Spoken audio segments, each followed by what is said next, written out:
Yeah, that's me. You might be wondering how old Frank West got caught up in a fucked up situation like this. A smoking gun in my hands, a ring with the word yummy horribly misspelled on it, and the pigs coming to throw me in the slammer. I don't think any combo weapons or questionable photos of undead women will get me out of this one. Before I start planning on how to be on the right side of a prison rape, let's flash back to what led up to this fine mess. Japan in the year of our Lord... well, don't worry about it. I came here for one thing and one thing only. To break the biggest story that's going to come out of Japan this year. What the Yakuza is going to do with Johnny Somali. Big thanks to Capcom for flying me out to Tokyo and giving me their connections to the criminal underworld, by the way. It's more than what Capcom Vancouver would have done for me. I made contact with a local family, the Kazuyas or the Dogmas or whatever. I wasn't really paying attention. Anyways, the deal we made was simple. I would come out and bust heads like I did in Willamette and Fortune City for them, and they would let me get live footage of the Junko Furuta tier torment that they were going to unleash on that Bantu piece of shit. Commentary YouTubers would pay buku bucks for Somali's final moments. With that money, I could afford a year's rent for a one-bedroom apartment for me and my newly conquered wife, Rebecca. That's right, baby. This whole thing happens between the events of Can You Beat Dead Rising off the record with an eating disorder and Can You Beat Dead Rising 3 as a diversity hire. Anyways, enough backstory. I'm driven to a quick job by one of my contacts in the Yakuza, Shinji. I like him the best because of the Evangelion references I can make around him. Some knuckleheads owe the family money, and they sent me as a heavy to knock some sense into them. Shinji is polite enough to open the door for me as we enter the Office of Peace Finance. The boss begins to freak out at the sight of this gaijin and grabs a golf club. Great. No money to collect and a fight with a middle-aged salaryman who is scared out of his mind. This is definitely how I wanted my evening to go. Yakuza Kiwami starts off strong as the tutorial walks me through the process of beating some flabby old man and his underlings into a coma. After learning how to punch, grapple, and use weapons in Japanese, I defeat the office workers. Alright, well that's done. Shinji thanks me for helping out and talks about how I should become a captain of a crew or something. Yeah, sure, I'm totally not planning on heading back to America after we tear Johnny Somali's head off his shoulders. Anyways, I have to meet with another member that has been hired for the Somali hit. Shinji assures me that he'll get the money we reclaim to the right people. Cool, I gotta meet with another member of the family for a party. Not showing up to this lame-ass birthday party for his sister or whatever would greatly offend him, and I've gotta keep on my best behavior. I kinda forgot my passport at the family's office, and need the guy to let me back in there later. We move on Somali tomorrow, so I figure we can just pick it up on the way to get that bastard. On my way to the bar, I lightly bump into some guy, knocking him on his ass. Bumping into an American must be like running into a brick wall for the Japanese. He takes offense to this and demands that I fight him. Yeah, I guess I could do another tutorial. This tutorial teaches me how to use my iconic Frank West special moves on the general populace. The fight concludes after I rupture this dude's spleen and break his head on a vending machine. Right before I start practicing for what we're going to do to Somali on this guy, I'm interrupted by... shit, it's him. Goro Majima, the mad redditor of Shimano. He's the incredibly annoying boss of the dude that I had just mortally wounded a few moments ago. The last few sit-downs I went to had multiple moments where this guy started making MCU quips. This guy really said, that just happened, when they ordered a hit on a made guy. He begins to punish the subordinate for dishonoring his family with a loss, beating him with an umbrella and shouting shit like, "Whoa, chimichangas!" and "Wubba lubba dub dub!" and references to Saturday morning cartoons that millennial writers slip into almost everything they do for some reason. Naming each of the Teenage Mutant Ninja Turtles with each hit was the last straw. I stop Majima in the middle of his assault of Reddit babble. Majima begins to baby rage at the interruption of his impromptu nostalgia trip and smacks me with his umbrella. Much to the chagrin of the one-eyed atheist, the powers of the incel trap star keep me calm. I use my psychic abilities to beam the image of myself as the calm, collected Chad facing off against him, the seething Wojak. He's so pissed that he's about to stab me in the face, but I continue to psychically attack him. He quickly regains his composure, remembering the whole quirky, sarcastic guy who doesn't let anything bother him shtick that he had worked so hard on. He vows to get me to give him an awesome sauce final battle and moves on to act like Daniel Day Deadpool somewhere else. Alright, I made it to the party with minimal drama. I meet with another of my associates, Nishiki and his bartender friend. We're here to throw a small birthday party for his sister? Friend? Whatever she is. Wait, no, his sister's in the hospital. Who the hell is this party for? The birthday girl arrives and the party starts. Nishiki and whoever these hoes are enjoy the comfort of friends while I silently cheer over the fact that I'm going to be home after we rub out this walking shit stain tomorrow. I'm awakened by the pretty bartender the following day. Shit, Somali's going to be wandering the streets and streaming on cake in a few hours. I gotta regroup with everyone before we go do the hit. The bartender reminds me to head over to the Kazuya Corporation's, or whatever this organization is called, HQ for the meetup. Thank God she reminded me. The hangover has got me sluggish. I feel like I'm way off my game here. On my way to Kazuya HQ, I met with one of my lookouts, who lets me know that Somali has been spotted in the area. His friend, a rookie journalist, is starstruck when meeting me, hoping to work with the legendary Frank West on breaking the Johnny Somali story. The subtitles might say something else, but we all know that the unspoken rule here at Come Dungeon Gaming is to never ever read the subtitles. I ditch these two losers and head over to HQ to get this party started. I meet up with the godfather of the Kazuma family. Glad these fade to gray introduction things keep happening. Anyways, I give the money from yesterday's shakedown to Kazuma and Kashiwagi. I'm assuming Kashiwagi is the Silvio to Kazuma's Tony Soprano or something. I really should have been paying attention to the workings of the Yakuza during my 2 months here. While we wait for Shinji and Nishiki to show up, Kazuma's early onset Alzheimer's begins to act up. He thinks I grew up in the same orphanage that Nishiki did. I hardly have time to tell him about my rough and tumble upbringing on the streets of New York before we're interrupted by an important phone call. Shinji called to let me know that they had to abandon the ambush point where they were waiting for Somali at. Some other boss took the chick we were partying with last night and Nishiki went after her. Fuck. Kazuma tells me to just wait there and see how this plays out. But I can't let this opportunity slip through our fingers. I need to get home in a few days. Rebecca was paralyzed from the shot she took to the gut, and I could only afford to leave her with a month of food. She's probably down to the last box of Pop-Tarts I left her. I rush out, hoping to salvage this fucked up operation. On my way to the office of the other Dawn, I'm jumped by the boss of Peace Finance. He's looking for revenge after the ass whooping I gave him yesterday and brought some friends to help him out. I don't have time for this. I kick the boss in the head so hard that it gives him a brain aneurysm and collapse the ribcage of his friend with a bicycle that I had found lying on the ground. Damn it, I hope these assholes didn't just make me miss something important. I reach the Dawn's office. Inside I find Nishiki and Yumi or whatever her name is over the boss of some other family. Looks like Nishiki saved Yumi from being part of an ugly bastard hentai by shooting a made man. Fair enough, man, that whole genre and its fans need to be systematically wiped off the face of the earth. While Nishiki bitches about, oh, I just killed someone, I try to comfort his lady friend to maybe turn this into an NTR thing before I leave the country. Unfortunately, her fetal position and crying reveals that she's gone into some sort of age regression thing which kills the half job I had going on. I pick up big baby Yumi and get her into Nishiki's arms. We've got to just wipe the place for Prince, and then we can get back to... Nishiki? Where are you going? Did you just lock me in here? And here we are, back at the start of it all. Locked in a room, left with only the corpse of a powerful mob boss and the gun that killed him. Can't jump out of a window without killing myself. Over the sound of the storm outside, I hear Johnny Somali harassing people in the streets right outside the building. These last 2 months, wasted. You want to know the worst thing about all of this? I think I forgot my passport back at Kazuma's office.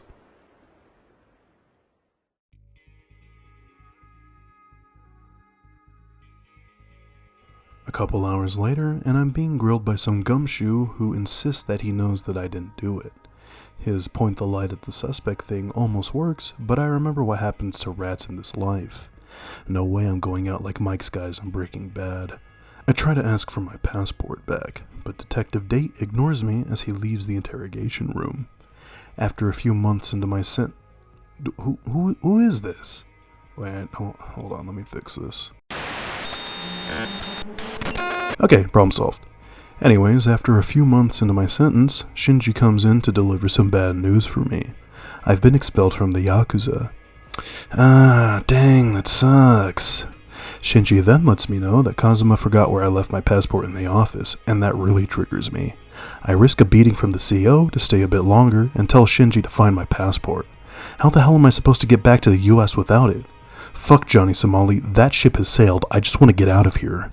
It's been a few years into my sentence. The daily diet of PS2 era low-poly food has started to dull my brain. I saw some other asshole in solitary get the good PS4 high-quality stuff last week. Why can't I get something like that? The inmate next to me starts to ask me for my low-poly lump of yakisoba in the traditional Japanese prison way. I took enough forks in the eye over the last 2 years and have developed the cat-like reflexes required to protect one's yakisoba. Looks like other inmates are trying to haze the gaijin as I'm surrounded by a dozen other guys eyeing my noodles. I knock out the bastards trying to take my noodles with my iconic Frank West crackhead beatdown style and kick one guy so hard that he goes flying. The leader of these malnourished malefactors laughs. More noodles for me then, ho ho ho. I give him the same beatdown that his friends received, to slightly lesser results. He's on the defensive and blocking all of my blows. He made a mistake though. I get one good hit to open him up and get another tutorial. This time for the classic Frank West Kiwami attack that I used in every outbreak prior to this, I promise. I shatter both sides of his skull before breaking his face on my knee and giving him the legendary Frank West stare of disappointment. The Frank West stare is then broken when I get a truncheon to the back of the skull, knocking me out. While I'm lying unconscious on the cafeteria floor, I get a psychic vision of a bunch of Nishiki's underlings shit-talking him for being a poor leader while he sits in the corner like a cuck and cries like a bitch. Come on, Nishiki, you gotta stand up for yourself. Weakness will get you chewed up in this world. We then astral project over to the next course of Nishiki's cuckening. The Q bartender is mad that he let that sexy gaijin get put in prison for him. Nishiki reveals himself to be a low-down filthy woman beater when he bitch slaps this hysteric woman for getting uppity with him. So you can beat women but not your disrespectful underlings. Nishiki, I'm really losing respect for you here, man. You've gotta show the hoes a little respect. An entire decade later, my prison sentence is finally up. I get out tomorrow. I get the first piece of mail that I've gotten in a decade. It's from Kazuya. Hopefully it's a thank you letter for not ratting on Nishiki and serving my time quietly. Maybe they found my passport. Let's open it. Frank-san, thank you for taking the fall for Nishiki. That was some real nigga shit right there, and on God do we appreciate that. However, shit's mad fucked up here in the Tojo clan. I must call upon you to use the power of the incelt rap star to help me, Nishiki, and everyone. Meet with the owner of the Stardust Host Club in Kamurocho. All will be explained there. Faithfully yours, Shintaro Kazuma. As I mentally prepare for even more bullshit to go down tomorrow, I get another psychic vision of the commission having a meeting called by Nishiki? He survived without me for the last 10 years? Well, Nishiki lets everyone know that someone had racked up 10 billion yen in DoorDash orders on the family's bank account. Judge Holden's Japanese cousin begins to freak out, asking the big boss to confirm if this is true. The big boss confirms and promptly adjourns the meeting as the rest of the wise guys in here freak out over their missing scratch. Why does Nishiki look so damn smug? Well, here I am, back in Kamurocho. I guess I gotta figure out how to get out of this mess. If I can get to Kazuma, I can at the very least figure out a way to either convince him or threaten him to give me my passport back. Oh, fuck, don't tell me that's who I think it is. The mad Redditor himself shows up and greets me after all these years. He's ready for that final climactic fight, and we're gonna do it right here, right now. 10 years in the slammer have done me no favors. Majima uses his Deadpool fighting style on me to great effect, incorporating dance moves to some Cher song while beating my ass and slicing me to ribbons before finishing it all off with a Joker laugh. I've never been more embarrassed. After a fatal stab to the chest, I'm down for the count. Thankfully, that was only a gameplay thing, so I just feel like I got the shit kicked out of me, which I did. Majima is unsatisfied, claiming that it wouldn't be Wholesome 100 if this was our final battle.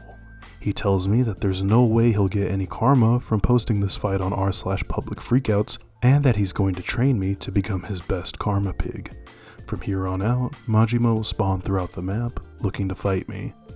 Yeah, I've got to get out of Japan. Everyone here is just fucking crazy. Well, with that little moment of nonsense out of the way, I head on over to Stardust. Oran High School Host Club has prepared me for this.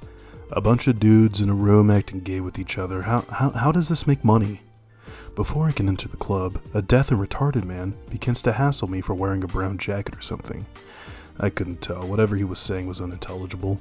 The Tard strength is strong with this one. Remember the whole Kiwami attack thing? Well, it's a skill you have to unlock for your character.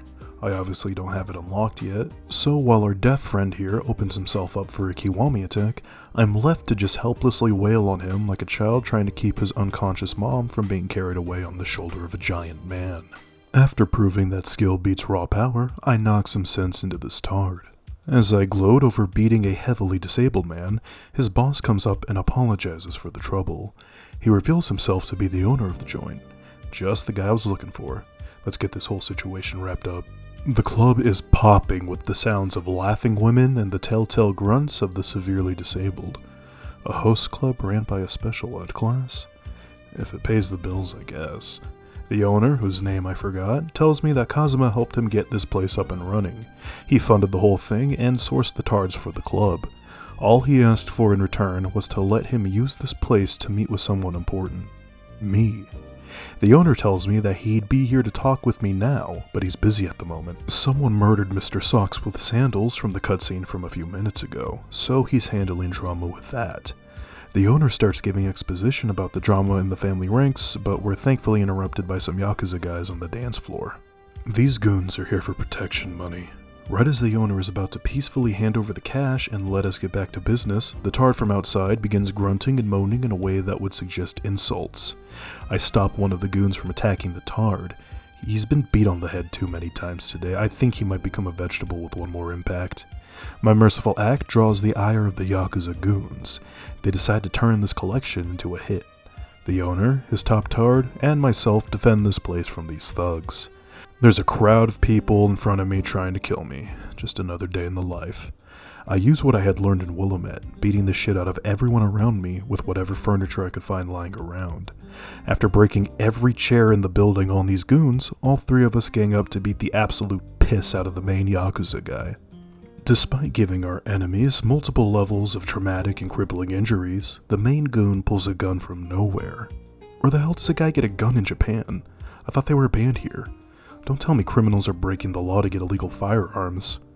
Before this mook can kill me and take the legend of Frank West for himself, a shot rings from the other side of the bar and disarms the villain. Looks like it's none other than Shinji to the rescue. As he threatens the other wise guy for being on his turf, I think back to that time I got really drunk and forced him to dress up as Shinji Ikari and do the chair pose for an entire night straight while I laughed. Good old Shinji, I'm glad he took it like a champ. After we clean up the joint a bit, we're able to catch up on what we were talking about prior. So, apparently Nishiki betrayed the family by betraying them to some other family known as the Omi Alliance. I have no clue how this Yakuza stuff works, I'm just gonna roll with it. Shinji tells me that Nishiki is no longer the man I knew. Well, I hardly knew him before all this, so I guess I won't be too shocked. I tell Shinji that I've got to meet Kazuma immediately. According to Shinji, the only way to get to Kazuma anytime soon is to meet him at the funeral of whatever boss it was that was murdered earlier. Before we head out, I use some of the pocket change I have to head on over to the nearest Yoshinoya to get a beef bowl. On my way back, Majima jumps me. So in any other situation, I'd ignore the screeching of a Redditor and be on my way. However, fighting Majima is the only way to unlock skills for my incel trapstar fighting style. While the spirit has weakened over my time in prison, I still feel it deep within me. The Japanese Joker is going to let me beat the shit out of him to get my vril levels back to where I was before the prison sentence. After the first of many many fights with Majima, we head back to the Stardust Club and plan with Shinji. While Shinji fills me in on the plan to infiltrate the funeral, I have another psychic vision of someone else's memory from a decade ago. Kashiwagi promotes Nishiki to a patriarch of his own family. He's even setting Nishiki up with some of his best guys to help him start this crew. Ah, well, that's nice of him. Hopefully Nishiki doesn't continue with the cuck bit and fuck everything up for everyone. This vision drops a bombshell on me. Nishiki was supposed to help me out once I got out of prison. What the hell happened between then and now to cause him to abandon me? I went to prison for a decade for this guy. We also get to see that giant bald guy from earlier have a haircut before the visions fade and I find myself at the funeral. I've really got to pay more attention to what's going on. I don't remember how I got here or what the plan is. Time to improvise, I guess. Thankfully, nobody really knows my face here. I pass through the crowd and see a back door to the building. I can't get inside though, as it is being guarded by a member of the mortuary staff. I'll need a funeral band, whatever that is, to get through. Surely this won't lead me through some sort of annoying wild goose chase that the Yakuza games are very notorious for. I'm immediately thrown into a wild goose chase as I find a member of the mortuary staff who had lost his band. After heading to the smoking area outside, I find the guy's missing band. Unfortunately, the squirrely fuck saw me grab it and snatches it from my hand, shaming me for trying to steal from him. I might have to kill this guy. Not just because he might blow my cover, but because he hurt my feelings when he called me a thief. Fortunately for him, he gets fired for showing up to work noticeably drunk. I dig through the trash to find his band and finally have a way to get into the back entrance. I guess the devs got a bonus for each hour of my life wasted because there are quite a few time waster moments like this in the game. Although the band was covered in filth and reeked of whiskey, I was allowed to pass by the first guard. Unfortunately, I didn't take into account a second guard at the door. This guy ain't no mortician though. The Omi Alliance pin on his lapel tells me that I might be in deep shit.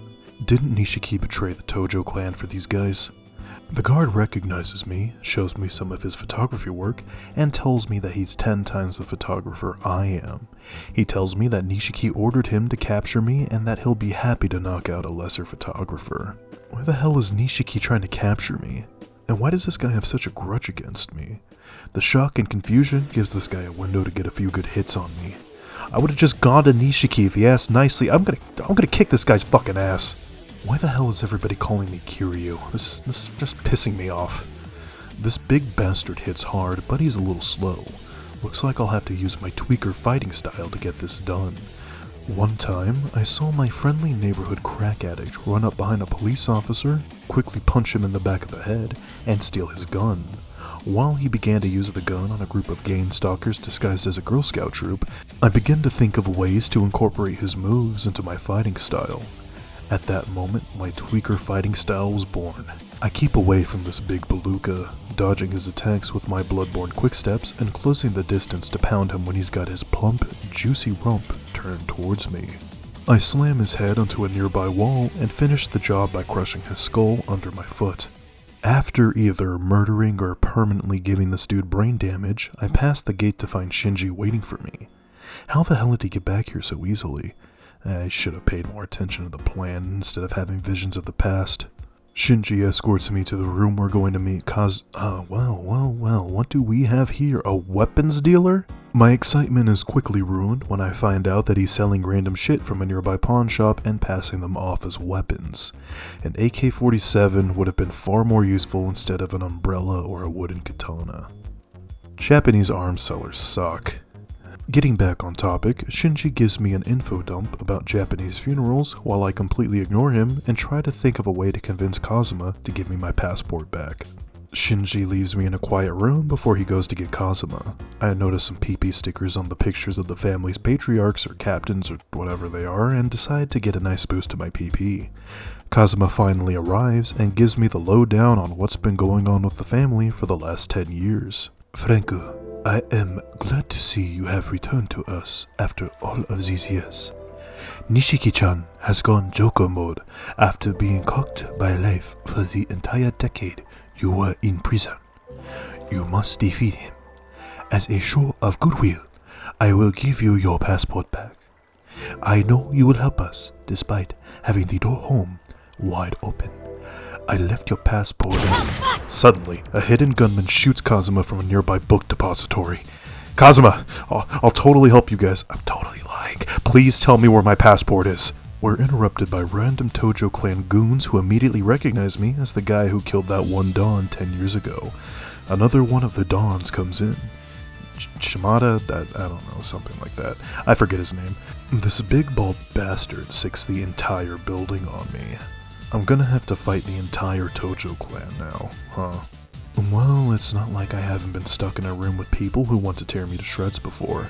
I fall back on the instincts that saved me in Willamette and Fortune City, grabbing a couch and beating the shit out of everybody in the room. I throw one of the guys out the window and make a quick exit. The eyes on that giant dude tell me that a pool cue up the ass is in my future if I were to stay in here any longer. I fell into the building's garden and another crowd of people looking to rip my head off. As I beat these men to death with a giant stone lantern, I begin to wonder about what the hell this building is supposed to be. The clan's HQ? What's with this garden? Did Rebecca manage to ration her Pop-Tarts and top ramen long enough while I was away for 10 years?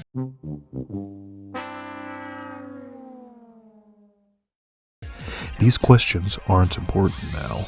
The only thing I need to focus on is getting out of here without being turned into sashimi or whatever these people do. After a new group of assholes burst out of a nearby wall, I figure out the answer to the age-old question of katana versus giant stone pillar, and then actually 100% fatally stab somebody to death. Some generic goon walks up to me like he's hot shit, but ends up falling to the essence of the targeted individual. Looks like I'm gonna have to go through the entire building to get out of here. I make my way through whatever this building is supposed to be, passing through these hardened criminals like they were wet tissue paper. I've covered wars, you know. The Yakuza ain't got shit on what I saw and had to do in Yugoslavia. I'm at the front door now. I'm tired of fighting these guys, so I just pick one of the dudes up and beat his friends to death with him. Right before I'm about to head out, Majima decides to show up out of nowhere and attack me. I appreciate that he's helping me train, but now is not the time. For a Redditor, he is as tough as nails. He eats up me slamming his head on the floor and smashing a giant chair over his head like it's nothing. He finally gives up the fight after I rupture something in his gut and manage to crack his thick skull. After fighting, Majima says that it's good to see me even though I ruined the funeral for him. He had a big speech planned out in which he disproves the afterlife by quoting Neil deGrasse Tyson, Richard Dawkins, and a few episodes of Rick and Morty. I leave Majima to pick up the broken pieces of his skull off of the floor and run out the front door, prepared for one final push. Outside are a few goons that I forcibly feed a knuckle sandwich before I can make my way to freedom. Shit. Standing between me and the exit gate is that giant bastard from earlier. He shows me the cool picture of a tiger on his back before getting ready to kick my ass. The game thankfully reminds me that this Oriental Judge Holden goes by the name Fudanari Shimano. How convenient. The fight goes as well for me as a dip in an ice-cold pond would go for an infant. I will admit I'm not very good at the Yakuza games. This is made obvious when I quick step into Shimano's attacks and walk face first into a punch multiple times. However, playing keep away and using hit and run tactics allows me to get most of his health down. Let's finish the Kiwami attack. Yeah, so I didn't really get how this mechanic worked at first. As you've seen earlier, bosses will sometimes get stunned and recover health while being open to a Kiwami attack.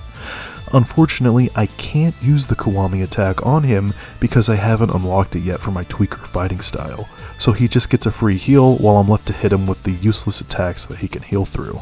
Do you think the Kiwami system is stupid? Let me know in the comments below. After wasting more time of my life that I'll never get back, I take down this giant shaved gorilla and make a run for the exit. On my way out, I notice Nishiki looking at me and smiling smugly. What the fuck is this dude's issue? I go to jail for him, and this is how he repays me? I want to kick this guy's ass the next chance I get. Nishiki somehow blasts another psychic vision of his life into my brain and shows me part of his past. I get to see a particularly embarrassing moment where Nishiki is meeting with his underlings. This guy in the purple is dismissing whatever authority Nishiki tries to assert while the rest of the nameless goons laugh. Nishiki starts to seethe instead of doing something smart like beating this guy within an inch of his life for disrespecting him like that. Tony Soprano would have done this and nipped the problem right in the bud. The uppity underling basically tells Nishiki that he's only here because his dad told him he had to play with Nishiki and wishes that I was here in his place. Nishiki can do nothing but look like a weak cuck as he sits in the back mumbling, "I'm not owned, I'm not owned," to himself. Is this why he's acting like this? We flash back to the present.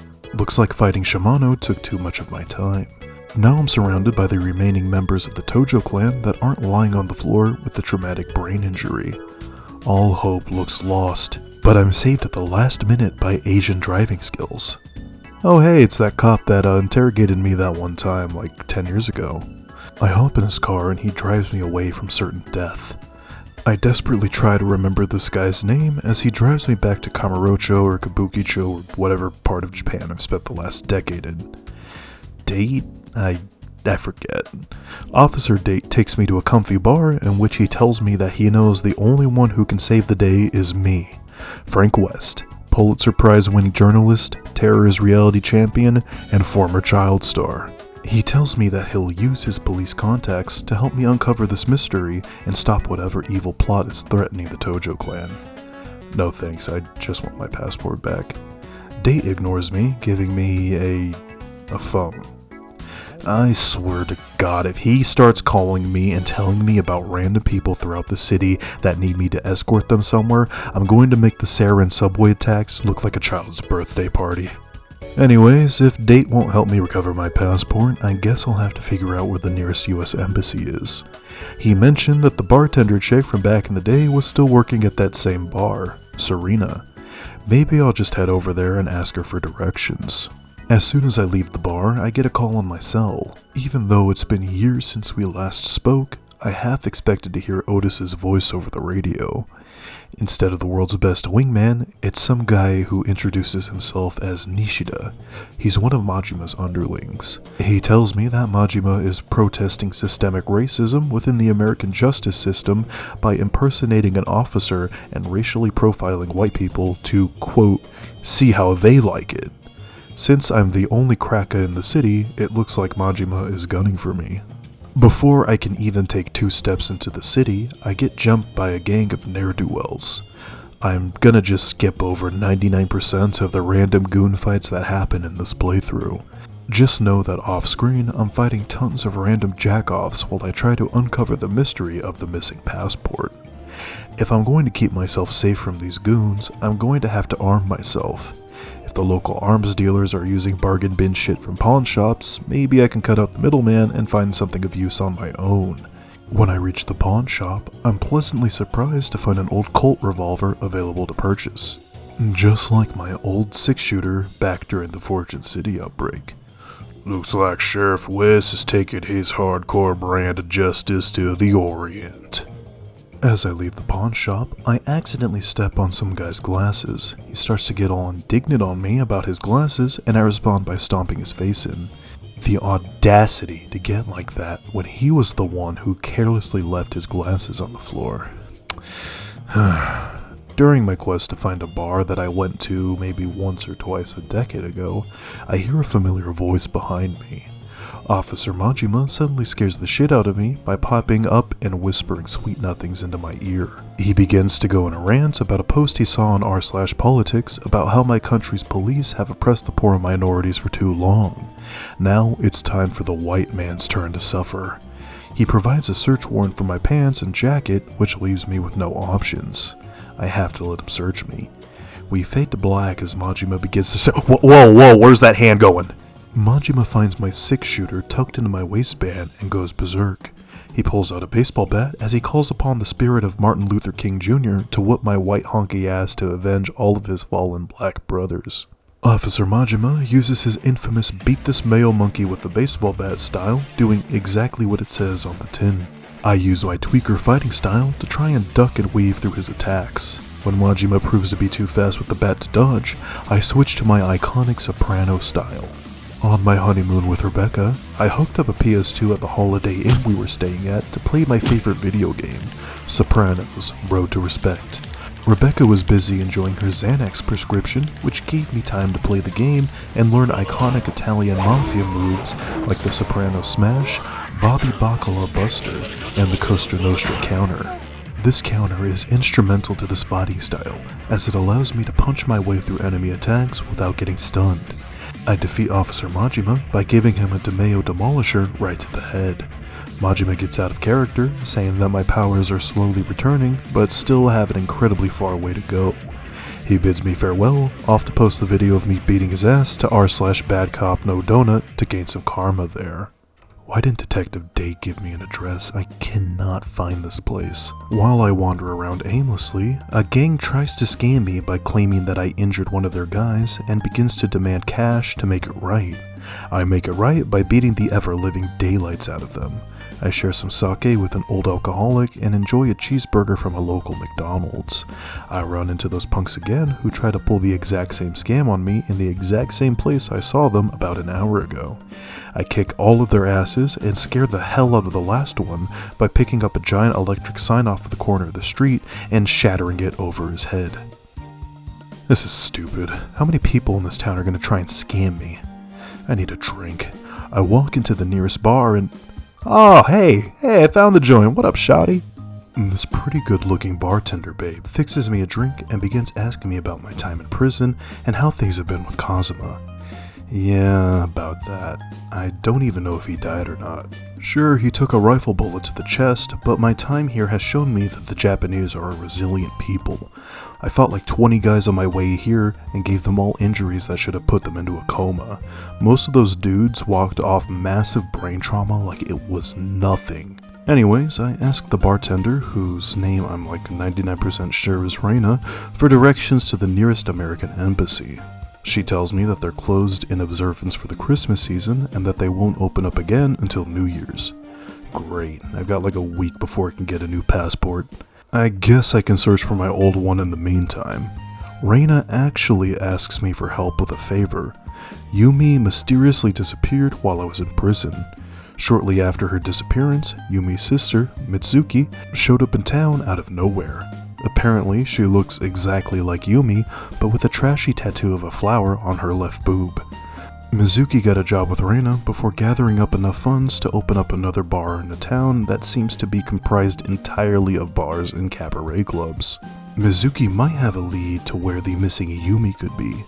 And why not? I'll take the case on. I got nothing better to do until the embassy opens up.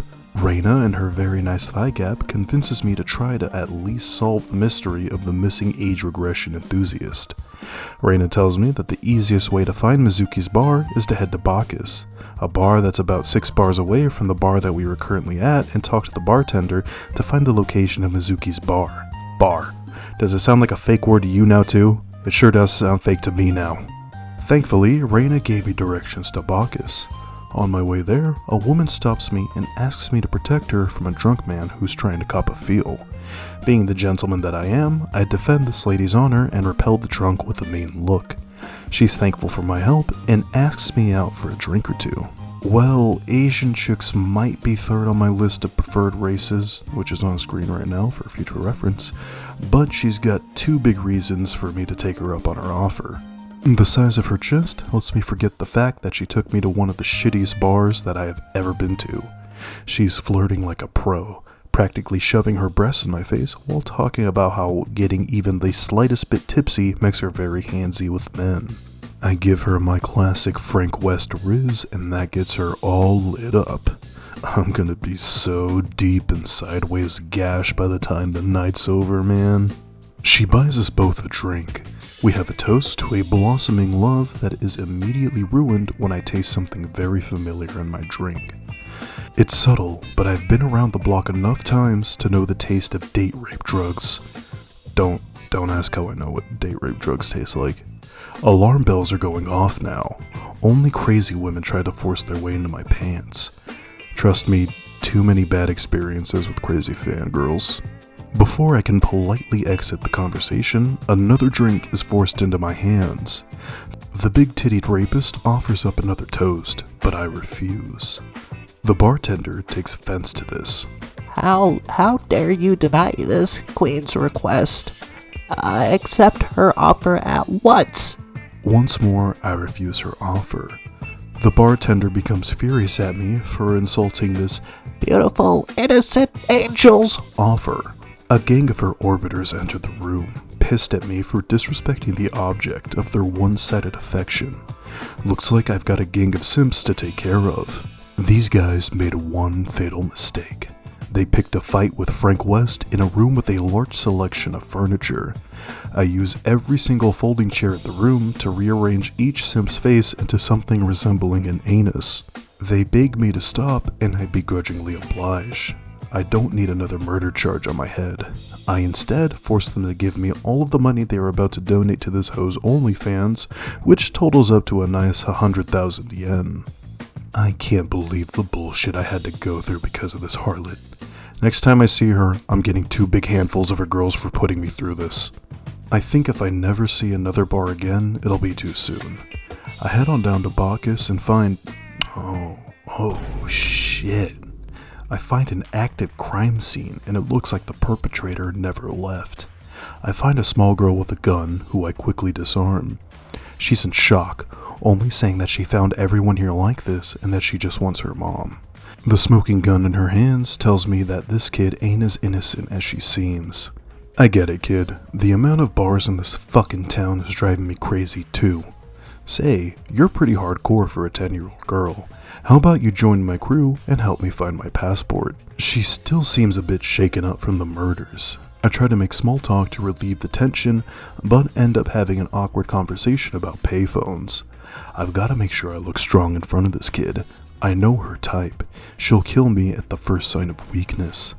The conversation is mercifully cut short when we happen across a group of rowdy teens throwing rocks at a puppy like a group of little sociopaths. I can't let these bastards get away with animal cruelty and make this poor girl's day worse.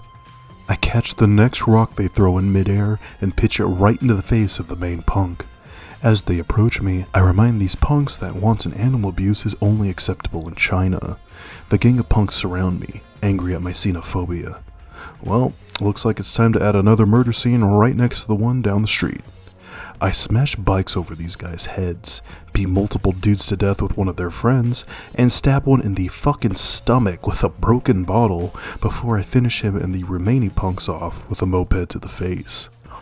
While the ambulance carts off the gang of troublemakers off screen, the Bacchus blaster begins to tend to the dog's wounds. I try to get the girl to tell me how she ended up perpetrating a mass shooting, but I get nothing. Only that she ran away from an orphanage and that her name is Haruka.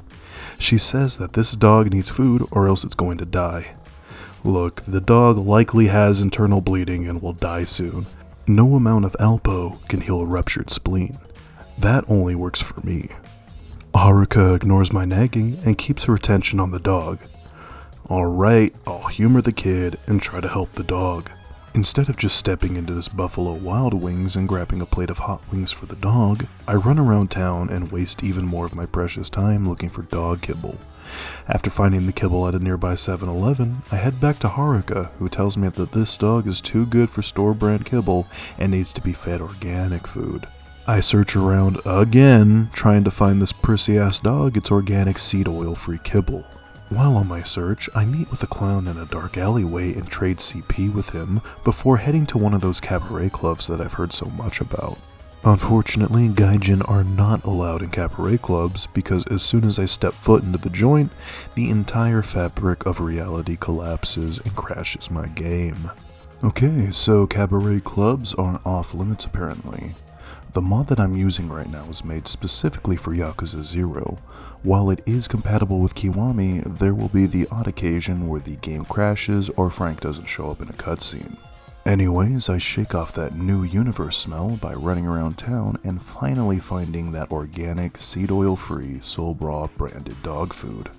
When I get back to Haruka, she informs me that I brought the wrong flavor. I bought beef-flavored dog food and the little rat actually recently converted Hinduism. You know what, I can't stay next to a hot crime scene any longer based on the whims of a child and an incredibly picky dog. Looks like I'll have to use my special move. Frank West to put a smash in! Looks like the sight of a puppy being turned into something resembling bolognese sauce was a little too much for Haruka, who passes out in my arms. This does not look good for me right now. Looks like I'll have to activate my classic Frank West child cloak ability just this once and never ever again. Don't ask me why I have an ability that makes children invisible. I promise it has only been used for wholesome purposes. I'll have to get Haruka somewhere safe if I can use her dark urges to murder Nishiki. Serena is the only safe place in Japan for me at the moment, so I guess I'll take her there. On my way to Serena, I'm jumped by a group of good Samaritans that see through my cloaking tech and notice I'm carrying around an unconscious child. I beat the shit out of them, making them think twice the next time they see a middle-aged man carrying around an unresponsive child. I make it back to Serena. Reina's motherly instincts kick in as she takes Haruka from me and lies her down in the back room.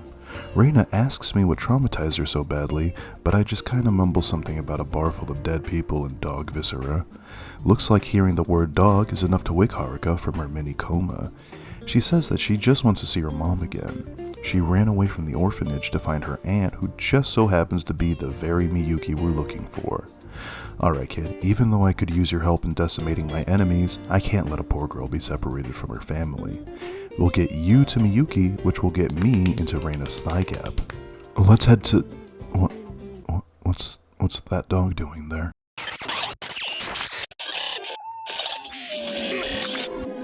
フランク、なぜ私を殺したのですか？苦しみは永遠にあなたにつきまとうでしょう。あなたの無礼が届けることはないでしょう。レイナの子供は両腕にあなたの首から伝われるでしょう。Okay, it looks like I've pissed off some sort of yokai or whatever obscure Japanese spirit this is supposed to be. Just another day in my fucked up life. Haruka, let's go find your Mamuka. Thank God Haruka knows where Miyuki's bar is. On our way to the bar, a policeman stops us and asks me what a foreigner is doing with a small child at 2 in the morning. Shit, he's got me there. I decide that running will be a better option than trying to convince the Japanese police that a convicted murderer out on parole is just taking this kid to her mom. Right before I can grab Haruka and sprint in the opposite direction, she begins to tell the cop that I'm here with my husband to adopt her and that we're just trying to find where her second daddy wandered off to. The officer then leaves us alone, trying not to look homophobic and cause an international incident. You're sharp as a tack, Haruka. Just don't call me gay again or else. Looks like Miyuki's bar is in the tallest building in Kamurocho, the Millennium Tower. Something about this whole thing seems fishy to me. Yumi's never previously mentioned sister just so happens to run a bar in this incredibly expensive looking tower. On top of that, you need a security code to reach the floor that it's on. Good thing Haruka's mom told her the password. That or Haruka is trying to play the elevator game with me. Revenge for the dog, perhaps? I understand. I deserve to be left in that hell world. One time I was at a friend of a friend's place and his wife mentioned that she was deathly afraid of the paranormal. Being the bastard that I am, I excused myself, went into their bathroom, and summoned Bloody Mary. Last I heard, those two moved out of their condo and got a divorce. Alright, let's reunite Haruka with her aunt who will reunite her with her mom. Looks like Miyuki has a photo of herself watching the bar in her stead. The hell is she? Why the hell did she get that tattoo on her boob? It makes her look like she crawled out of a trailer park. Haruka starts talking to me about her life in the orphanage and the cool pendant her mom gave her while I sit there and silently judge her aunt's poor life decisions. Ah, shit, here comes trouble. These fine upstanding gentlemen introduce themselves as members of the Omi Alliance. I randomly get a phone call and the main goon politely waits for me to finish the call before continuing on with our business. It's Detective Date calling. Apparently, the DoorDash orders racked up to the Tojo clan's account were run up by Yumi. How the hell did she get access to the Tojo clan's bank account? I hang up as Date starts to ask if I can bring a pizza over the next time I meet him at the bar. The lead henchman only has one demand of me. Hand over Haruka. Nope, no way I'm giving you this girl. Lord knows what terrible fates await Haruka in your guys' hands. Thug number 1 sicks his boys on me, telling them to kill this arrogant motherfucker. I start the fight by attacking the group of wise guys with furniture, crush a dude with the thinking chair, and help the main goon stop to smell the roses. I really need to get good at this game. Every fight has me getting stunned non-stop by these random nobodies. If I keep getting embarrassed in front of Haruka like this, she might actually willingly go with these dudes instead of being around a weakling like me. I use my incel rage to put an ungodly amount of power into a headbutt and slam the guy's face into the ground. After putting more of these bastards down like sick dogs, Haruka asks why the hell people are after her. I don't know, maybe it's because your aunt's tattoo looks like shit, don't ask me, dude. We get another flashback to the everlasting tragedy of Nishiki's cocked life. This shady-looking doctor tells Nishiki that his sister is dying off-screen and that a heart transplant is the only way to save her. The doc says that he'll do the surgery himself, but they'll have to wait years to find a suitable donor and get to the top of the waiting list. Nishiki tells the doctor that he'll do whatever it takes to get his sister taken care of. The doctor looks up at him with a most disturbing look in his eye. "Anything?" he says. Thankfully, instead of asking for sexual favors, he tells Nishiki that he has contacts in the black market and he can get a heart for his sister. Only issue is that it'll send our dear whipping boy back 30 million yen. Nishiki immediately heads over to his troublesome subordinate, prostrating himself and looking like a massive cuck for the 1000th time in this video. He begs Sushi Guy, that's his name now, Sushi Guy. He begs Sushi Guy to get 30 million yen for him by any means necessary. Sushi Guy agrees to do this for Nishiki, but decides to be an asshole and quite literally rub his nose in it. Nishiki, you might not be cut out for this whole Yakuza thing. We cut to the following morning. Date Reina and I are chilling at Serena when the bar's phone starts ringing. Reina asks me to politely answer the phone. This is far below a C-list celebrity like myself. "Hey yo, you reach Serena Slut Stables, home of the resplendent rim job. What you want?" After a moment of stunned silence, Shinji begins to let me know about his current whereabouts. He's on the run with Kazuma, who apparently managed to survive the attempt on his life. Good, maybe he'll finally tell me where the hell my passport is. He doesn't give me any real details as he is afraid that they could be discovered by our enemies at any moment. So he just lets me know that he'll call back when Kazuma and himself are safe. Oh, that's our ever-reliable Shinji. Maybe I'll take him back to the States with me when this is all done and have him as my personal sidekick. I still want my passport back ASAP. I asked Date if he has any police leads that could help me find the missing pilot of Ava Unit 1. No one official can help me, but he knows of someone in the criminal underworld who can help me. This man is known as the Florist of Sai, an elusive info broker who lives in Purgatory, a homeless-riddled park in the north part of town. Great, the homeless. I don't think I'm caught up on my hepatitis shots, so I'll have to be careful. I'll leave Haruka in control of the bar while I'm gone. While she can certainly handle herself, a homeless encampment might be too much for her. Make sure Date and Reina don't get into too much trouble, kid. Damn it, I wish Haruka wasn't so damn adorable. I actually feel a little bad looking for my passport instead of her mom. Maybe I should take the kid back with me to the States. Yumi ordered 10 billion yens worth of DoorDash on one of the biggest Yakuza family's dime and is currently missing. I'd put money on her rotting in a shallow grave out in the sticks. Maybe I can gaslight Haruka into thinking that Rebecca is her mom. She's young enough for that to work, right? Maybe. Then again, I'm like 65% sure that Rebecca is Chinese. A Japanese child being raised by a Chinese woman? I don't know, it seems like they'd get along like a Smash Brothers player in a shower. While I'm pondering the logistics of the ultimate gaslight, some random woman calls me out by name. She's a big Frank West fan who wants to get to know me better. Something seems off, but it's been over 10 years since I've been last touched by a woman. Why not? Let's rock, baby. We head to a nearby love hotel as the scene fades to black. Alright, you sexy beast, let's get into it.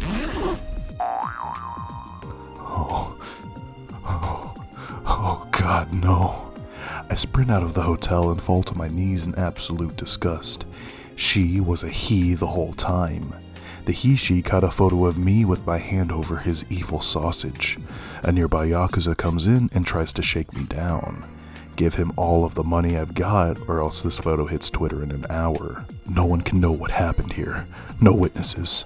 I pull out my gat and shoot the bastard to death. Nobody in Japan expects the American way of problem solving. The Troon begins to freak out because I killed his sister and... Sister? That wasn't a dude? The he-she has a sister who's a she-he? Japan is fucked up. I gotta get out of this country, man. I grab this pervert and smash his head onto the concrete, instantly killing him. I run off with the photo, making a mental note to burn the damn thing when I get out of the immediate area of the murder scene. After I get decently far enough from the crime scene, I start to walk nonchalantly, trying not to draw attention to myself. Unfortunately, some crier cries to me about the bar that he's trying to get people into. When I tell him that I'm not in the mood for drinks, he starts to beg in a most Japanese manner for my patronage to his bar. Fine, just quit making a scene. I just committed a hate crime and I don't need other people looking at me. I head inside the bar to find that my bartender is none other than Majima. He saw some other redditor on r/mixology make a few drinks from his favorite pieces of media and he wants me to try some. Fine, I'll humor the guy. I guess I could use something to help me forget that I was just sexually assaulted. First is the Dirty Wastelander from Fallout 4. Refreshing, has a berry flavor, but is oddly crunchy. Still, not bad. 7 out of 10 drink there, Majima. Next up is the Wakandan Whiskey, obviously inspired by Majima's favorite MCU films. It's just Hennessy. I don't even think Hennessy's a whiskey. Low effort, Majima. 4 out of 10 there. The last drink he serves me is what he calls his own personal blend. Smells weird. Hold on, let me take a sip. That's piss. That's piss. This is piss. Okay, I don't know if this is some sort of sick fetish thing or something, but this won't stand. Meet me outside, you snakeskin fuck. As soon as we head outside, Majima begins to do his best impression of a Gmod ragdoll being flung around by a child. It's hard to get a hit on him when he acts like he stepped out of the Gmod idiot box. I manage to get a few good hits in and ruin his concentration. I finish the fight by powering up and using a funny JoJo's reference to defeat this water sports fetishist. I give him the Frank West blank stare of disapproval as my Majima meter rises. Okay, time to head to Purgatory. On my way back to Purgatory, I get a call from the IRS asking me to pay the last 10 years of taxes that I owe, or they're going to come and, quote, break your fucking kneecaps and make you piss blood for the rest of your drastically shortened life. Damn, those guys just went mask off while I was in the clink, huh? Well, I haven't paid taxes in decades, and I'm certainly not going to start now. They tell me to give one of their agents Ukraine and Israel's cut of my earnings at a nearby park, or else. No way. I'm gonna give this government spook a piece of my mind. There's the bastard. I tell him that I've been in prison for 10 years and I've had no income in that time. He then has the gall to bring up the money I just got from the panty dude 15 minutes ago. Damn, they got me there. Time to play my final card. Assaulting an agent of the government. I give the IRS agent the same treatment I gave to the Troon, shaking the spook so hard that he gives up, says that I'm score with the IRS for now, and gives me a katana for beating him. Fighting agents of Satan really worked up my digestive system. I run into a nearby bathroom to unload my burdens into one of those weird Japanese squat toilets. What a silly place. Inside the bathroom, 2 homeless men begin to pester me for money. When I give my usual response to homeless people, I'm suddenly surrounded by multiple homeless people looking to make a withdrawal from the Frank Bank. Don't they know I've built up an immunity to bullets? I grab the hand of one hobo, telling him to shoot me and see what happens. Suddenly, one of the hobos gets a call and tells his friends to let me go. The poop moves further back into my body when I notice that there's a camera in here. Yeah, I think I'm just gonna go shit back at the bar. I'm led to the final stall in which a giant black man awaits me. Great, I've been in this position before. Normally this situation means that you're going to get robbed, beaten, raped, or a combination of all 3. The large black man surprises me by welcoming me to Purgatory. Oh, yeah, I forgot I was supposed to be here. I'm able to hold my disgust for the homeless down long enough for the African giant to take me to some sort of subway station and tells me that his boss is waiting down there for me. Making sure that I'm clenched as tight as possible, I enter prepared for anything. Downstairs, I'm delighted to find a red light district full of geishas. Hell yeah. I was expected to fight troglodyte homeless people in their mulking. I run right into the nearest den of babe.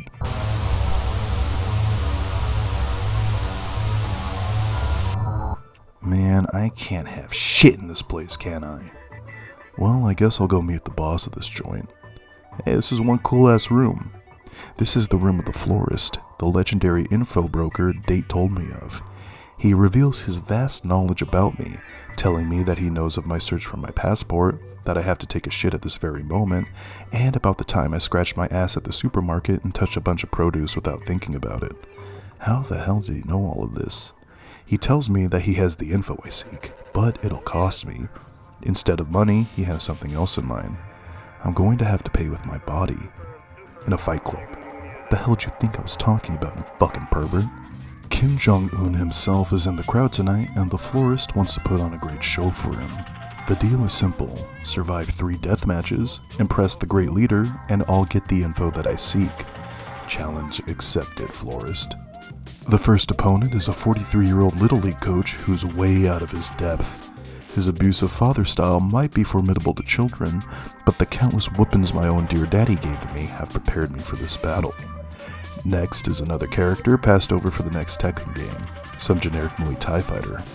I easily win this fight by using the giant daddy mode on him before stomping his head into the ground. Final opponent, the big black man from earlier. He gives off a bodybuilding pose and asks me if I want to climax when I die while giving me a most unsettling smile. This big bastard hits hard but moves slow. I use my tweaker fighting style to dodge him and punch him in the back of the head when he misses an attack. He manages to use one of my classic Frank West suplexes on me, which pisses me off something fierce. I switch to my soprano style and use the Multisanti Masher, the Bevilacqua Knee, and the Parmesan Punisher to defeat the only black man in Japan. I stand above my fallen opponent, turning to the Florist. Do you want this nigga dead? His smile tells me everything I need. After messily executing the former champion of the ring, we head back to the Florist's cool-ass room. He begins to debrief me on the Yumi Mizuki situation. He tells me that the entire Tojo clan is at each other's throats over the 10 billion DoorDash charges. Apparently, Yumi somehow got access to the clan's bank account and used up all of that money by ordering McDonald's to her bar on an hourly basis and buying alcohol to use. Since Yumi is hidden even to the Tojo clan, they'll try to get to Yumi's daughter to try to get to her. The last thing the Florist can tell me is that a mysterious woman with her cleavage covered up asked him to find Haruka. Before I can ask about the whereabouts of my passport, the Florist gets a call from one of his informants. He tells me that I have a visitor and that we're gonna go see him. Before I can ask what that means, the freaking floor lowers and takes us into a top-tier goon cave. Servers are the best hentai on the planet, a screen set up for multiple Flickr Goon sessions at once. This guy's got the coolest room on the planet. We see on the main monitor that Detective Date is sitting in the bathroom above, wounded. Wait, Haruka was supposed to be watching these guys, why the hell are they here? Oh, well that answers it. Shit, I gotta go find Haruka. I sprint up to the surface to go find Haruka. Before I can leave Purgatory, I have to get through this group of angry homeless people surrounding Date. Great. The bums surrounding Date are furious that Date lost Haruka. I get it, I'm mad at him too. Wait, why are these guys so interested? Have they been watching the girl? I can't let these creeps get away with this. I protect Date by swiftly dodging through the sticks that they used to beat the old detective up. I might be surrounded by a bunch of angry homeless people with weapons, but these guys don't give me too much trouble. I finish beating off these homeless guys by giving Uchi an ouchie. Before I can start grilling Date about where Haruka went, the Florist comes up and tells me that she's been taken to the local batting cages. Date then tells me that the man who took Haruka was none other than the one-eyed soy boy redditor himself, Goro Majima. A redditor who kidnaps children? It's not out of place for redditors. I gotta go rescue Haruka before she starts identifying as non-binary and starts thinking that Bernie Sanders has a chance to win the next election. I sprint my way over to the cages, taking a quick stop to enjoy some Korean barbecue. After enjoying my meal, I finally make it to the location that upboat craving fiend took my poor kid. Majima and his lackeys all enter the room, holding baseball bats. He begins to talk about how he's ready to defeat me and get to the top of r/wholesome by defeating notorious incel celebrity, Frank West.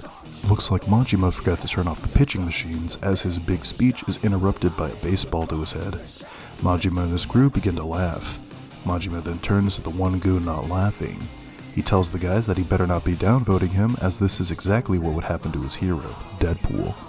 After Majima kills the party pooper, he tells me that Haruka is in the room right next door. If I beat him and his little Girl Scout troop, she's all mine. Alright, you fucking nerd, let's dance. Majima is the greatest threat in the room, but if I don't take out his goons, I'll be overwhelmed. Only one solution. I pull out my 6-shooter and gun down Majima's crew. Just me and the boss now. Majima is currently using his mad redditor fighting style, using a miniature replica of one of Deadpool's katanas. He's fast, aggressive, and can stun me with his knife. I really wish I had saved a bullet for this guy. I dodge his knife attacks, playing cautiously and hitting him whenever I can. I grab one of the bats his subordinates dropped, getting a good hit on Majima, and finally ending the fight. Majima is impressed by the power I've gained in the few days I've been out of prison.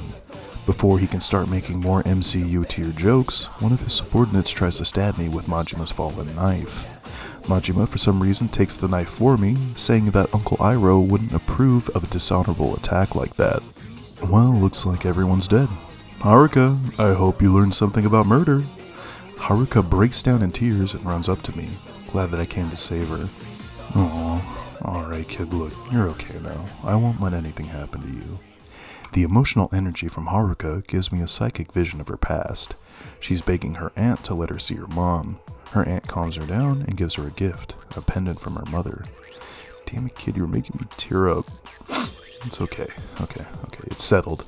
If anything ever happens to Haruka, I'll kill everyone involved in this insane story and then myself. Oh, son of a bitch, this somehow triggered another Nishiki cucktail. Nishiki's pissed off at Sushi Guy for collecting money for Nishiki's 30 million on Kashiwagi's turf. Sushi Guy doesn't care because Kashiwagi's gonna shit on Nishiki for not controlling his men. Sushi Guy then pushes Nishiki to the ground and calls him a slur that I can't repeat on YouTube. We cut to Nishiki in a familiar position. He's begging Kashiwagi for forgiveness after Sushi Guy's transgressions against him. Kashiwagi has pity for Nishiki after he starts sobbing like a little bitch. He lets the situation go, but says under his breath that things would be better if Frank was there. This once more makes Nishiki feel inadequate, further twisting his already bunched up panties. Finally, I'm getting really tired of these psychic visions of cuckoldry. I need to get back to my Japanese adventure. Haruka's asleep, and I still need to figure out where her mom and/or aunt is. Reina, I'm hitting the streets for info. Don't open the door for anyone claiming to spread the word of the flying spaghetti monster, and keep it hairy for me when we celebrate after finding the kid's mom. I'll be back soon. As soon as I leave Serena, a Purgatory hobo comes up to me and lets me know that the Florist has requested my presence. Well, if anyone can provide info that can further my investigation, it's him. Better stay on his good side and see what he wants. On my way to Purgatory, I'm stopped by a palm reader who offers a free reading to me. You know what? Maybe I can leave Nishiki's cuck aura with him and avoid having these stupid flashbacks. He takes my hand and immediately seems to go into a trance. あなたの手は数えきれないほどのものと大魚で現れています。あなたはね、終わりから逃げますが、終わりは近づいています。あなたが残したものは全く恐ろしいものにねじれています。4、4、4。今日の He breaks from his trance and immediately asks me to meet with his master to discuss the reading. We meet at a nearby diner. The psychic's master tells me that I have a strange and powerful energy in my path and begs for me to join him in gathering wealth and power. If I purchase what they call a life stone, I'll be able to refine my psychic powers and join them in world domination. This sounds nuts, I'm out of here. As I leave, I overhear the psychic calling a group of people to beat the shit out of me. I quickly knock these guys out before shaking down the asshole's master for the psychic's location. McDonald's down the street, I'll fucking bury him in their grease trap. I eat the entire menu of the cafe I just left and run down the street. Looks like I found you, asshole. The psychic gives up, begs for mercy, and gives me a life stone for free. I feel a strong aura in the life stone. I think I'll save it for now. I'm getting too distracted. I turn down a dark corner to take a public piss. What? It's Majima's subordinate. Apparently, Majima heard that I wasn't given a welcome party after I left prison and is looking to resolve that. Meet him at the strip club and we'll celebrate my freedom properly. You know what? I'll go. Bastard knows how to get my attention. A Yakuza party at the strip club? You know you can be as hands-on as you like with the ladies. How could I not go? I get to the strip club and get hit with yet another wave of disappointment when I see Majima on stage. "I'm pansexual, Franco-chan," Majima says with glee in his eye. "How about a kiss?" No.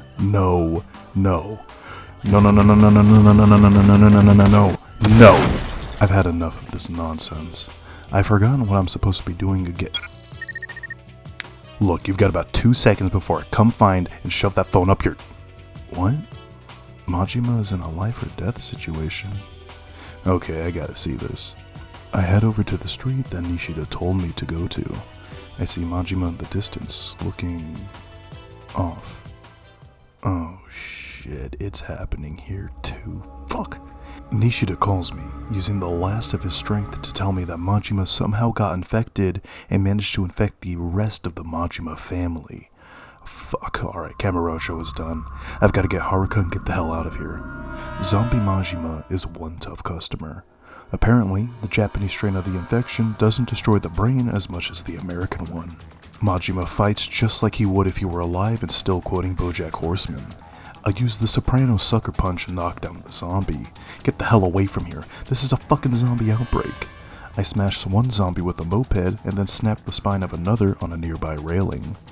Zombie Majima turns a corner after I defeat his undead compatriots. I gotta take him down if I'm gonna have any chance of stopping this. I beat Zanjima to the ground once again and try to escape the growing horde. Zombies are starting to just come out of the woodwork now. This outbreak is already getting worse. It doesn't help that every one of these idiot civilians think that this is some sort of flash mob. God, Zombie Majima just doesn't stay down. Is he some sort of super zombie? Why does that sound familiar? I need to end this and try to get this outbreak stopped before things get worse. I pull out my 6-shooter and gun down Majima. Nishida calls me and asks me if I'm scared. I respond, hell yes I'm scared. Nishida tells me not to be scared. I'm on scare tactics. Majima gets up and starts laughing at me. It was all one big prank to try and get my goat. He laughs at me. "We got you, Frank. Chimichangas." He then gives a friendly wave and walks off as I try to keep the PTSD attack away. Wait, how did Majima survive 6 rounds to the chest? Okay, no more distractions. I get to Purgatory and... Jesus Christ, what do you want, old man? He introduces himself as Komaki and tells me that he saw me in the arena earlier and wants to take me on as his pupil. He sees the power of my incel trap star fighting style and he wants to help me grow further. Sure, why not? He gives me a taste of the powers he can teach me. He starts our lessons by teaching me the best way to disarm somebody pointing a gun at you. Run straight towards them and grab the gun out of their hands. Thanks, Komaki. I really could have used this the countless times I fought against armed gunmen and Black Ops soldiers. I'll catch up with you later to further improve the incel trap star fighting style. In order to complete Komaki's training, I'll have to grind out PP in the arena. I'll cover that later. I gotta go find the Florist first. Inside the Florist's cool-ass, pimp-ass, gangsta-ass room, I'm shown some lame-ass Romeo and Juliet story. The Florist's son is trying to run away with the daughter of some minor Yakuza family's patriarch. He then tells me that he's got nothing for me. Wait, nothing for me? Why the hell did you summon me here then? Oh, I see what you want here. Go solve whatever issue's going on with them. Gotcha. Before I leave Purgatory, Komaki teaches me the way of the blade. This'll come in handy if I have to chop some people up. I make it to the batting cages and completely miss the couple. The Florist's son is a paranoid little freak who goes to attack me. I stop the little brat's attack by giving him a whooping of a lifetime. I wonder how the Florist is feeling as he sees his son on the wrong side of a stand rush. After beating the Florist's bitch-ass son down, I tell him that I'm not there to fight him. The brain trauma makes him more agreeable and he spills the beans about his predicament. He's eloping with the Juliet broad and her Yakuza dad is trying to get her back. She ran off to a club nearby after Romeo here attacked me. Before I can go get her, a man who could be easily defeated by a powerful magnet comes in. These guys are Romeo's former gang associates. You know what, I don't have time to waste on this filler arc. I have got to stop using the stand rush. Hirohiko Araki might sue me for copyright infringement. Romeo ran off while I was tearing through his old friends like improperly cooked pork through my digestive system, but I have a pretty good idea where he is. I make it over to the Debola Club in Theater Square. Juliet's Yakuza family has surrounded her and Romeo. Guys, just let them go and we can call this a day, please. I'm doing this as a favor for a business partner and I just want to get this over with. Okay, for the record, you guys started this. After giving the Yakuza an ass beating to remember, Juliet starts bitching about her dad being a Yakuza and how it ruined her life. Man, I wish my dad was a Yakuza or career criminal. Well, he could have been. I just wish I knew my dad. Wait, are you really gonna cut off a finger to prove yourself to these Yakuza? Romeo, just get the fuck out of here, stupid ass teenager. The Yakuza then reads off a letter from Juliet's dad in which he apologizes for being an absent father and gives the couple his blessing to leave. Okay, filler arc over, right? I'm a very important person and I haven't got the time for this. Back at Purgatory, the Florist gives me a knife from Juliet's dad and then gives me access to Purgatory's casino. Oh, Florist, you really shouldn't have done that. I've wasted too many hours of my life in casinos over the last 2 years. My favorite game is Baccarat, so I head on over to the table and... Oh, well, apparently the old Chinese women that play this game finally have had their way and banned Guilos from the table. Well, I'll get my feet wet by winning a few hands of blackjack, but give it a break there. Blackjack might have the best odds after Baccarat, but I don't get a lot out of it. Roulette is kinda fun, but the odds are pretty bad unless you play a certain way. Oh shit, they got Hold'em here? The strip poker back during the Fortune City outbreak did something to me. Anytime I win a hand in poker, the tip of my pee-pee starts to feel really good. I'm really glad we're sitting down. If Madame Nijioka were to accidentally drop a chip on the floor, she'd see how hard my pants were struggling to stay intact. Unfortunately, I can't get a good hand. Dealer must be trying to fuck with the gaijin, huh? You telling me that this bitch just manages to pull out trips while I've got 2 pairs? You fucking cheaters. During the last Cum Dungeon Gaming executive meeting, we all sat around a table and played Hold'em while listening to Chinese music. It was a good time. Even though I almost strangled Scoliosaur again after losing my car to him, I had a good time. Well, it's been fun, but I'll head back later. Purgatory doesn't have anything for me, so I may as well head back to Serena right now and make sure nobody's getting kidnapped again. While heading back to Serena, a man stops me and tells me that he's got a tip for me for 30,000 yen. Sure, money doesn't actually mean anything anyways. He tells me that a nearby porn store has a secret business in the back. He gives me the passcode and disappears into the night. It's not gonna be a blowjob cafe, is it? I've gotta see. I head in and give the passcode. Yeah, arms dealer, and I should get used to disappointment at this point. Still, an arms dealer could be useful to me. I buy a 9mm and a fucking lightsaber off of him, feeling more confident in my ability to defend myself. Back at Serena, I find Date passed out after drinking a bottle of... cheerwine? His phone starts ringing, and I decide to invade his privacy. Looks like old Detective Date stood up a girl on a date. Oh, it's his daughter? Oh god, don't tell me I'm gonna get sucked into another family drama filler arc. I am. I don't want to waste any more time on solving the family issues of fucking everybody in Tokyo. I need to reunite Haruka with her mom and redeem the thigh job ticket that Reina will give me afterwards.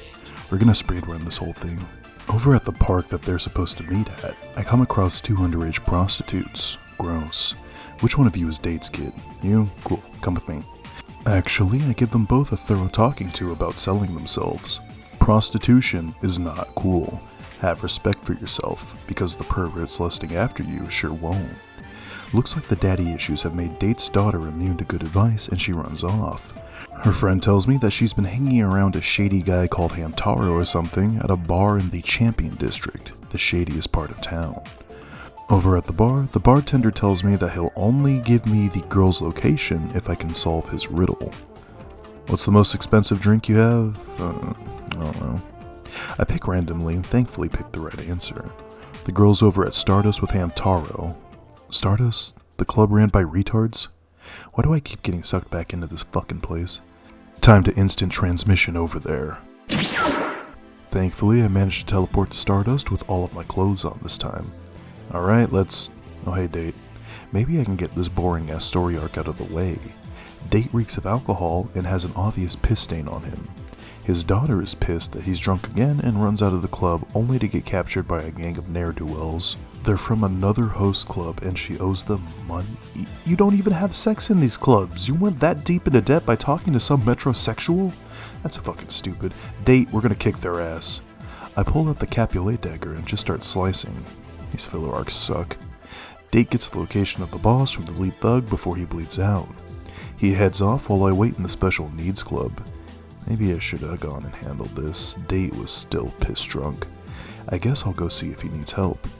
Date's daughter tells me she only went into debt because her favorite host, Shota, owed the money, so she took on his debt. Shota, what a goddamn name. Look, you should have been relying on your father rather than an underage boy. Let's just go save your dad, okay? I'm getting very uncomfortable with all of this. Yep, Date fucked up. Surprise, surprise. He's surrounded by Yakuza who give him only two options. Pay off your daughter's debt by giving us guns from the evidence lockers at your job, or else they'll put her to work making squeaky toy noises and JAVs until the end of time. Date proves to be a real nigga and put his life up on the line for his daughter. He might be a useless alcoholic, but he's a good guy. I can't let this happen. Yo Shota, why are you named after a tag made for pedophiles and man-children?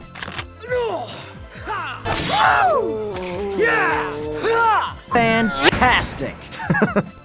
Look, give me her contract. I'm just trying to get this whole arc over with, dude.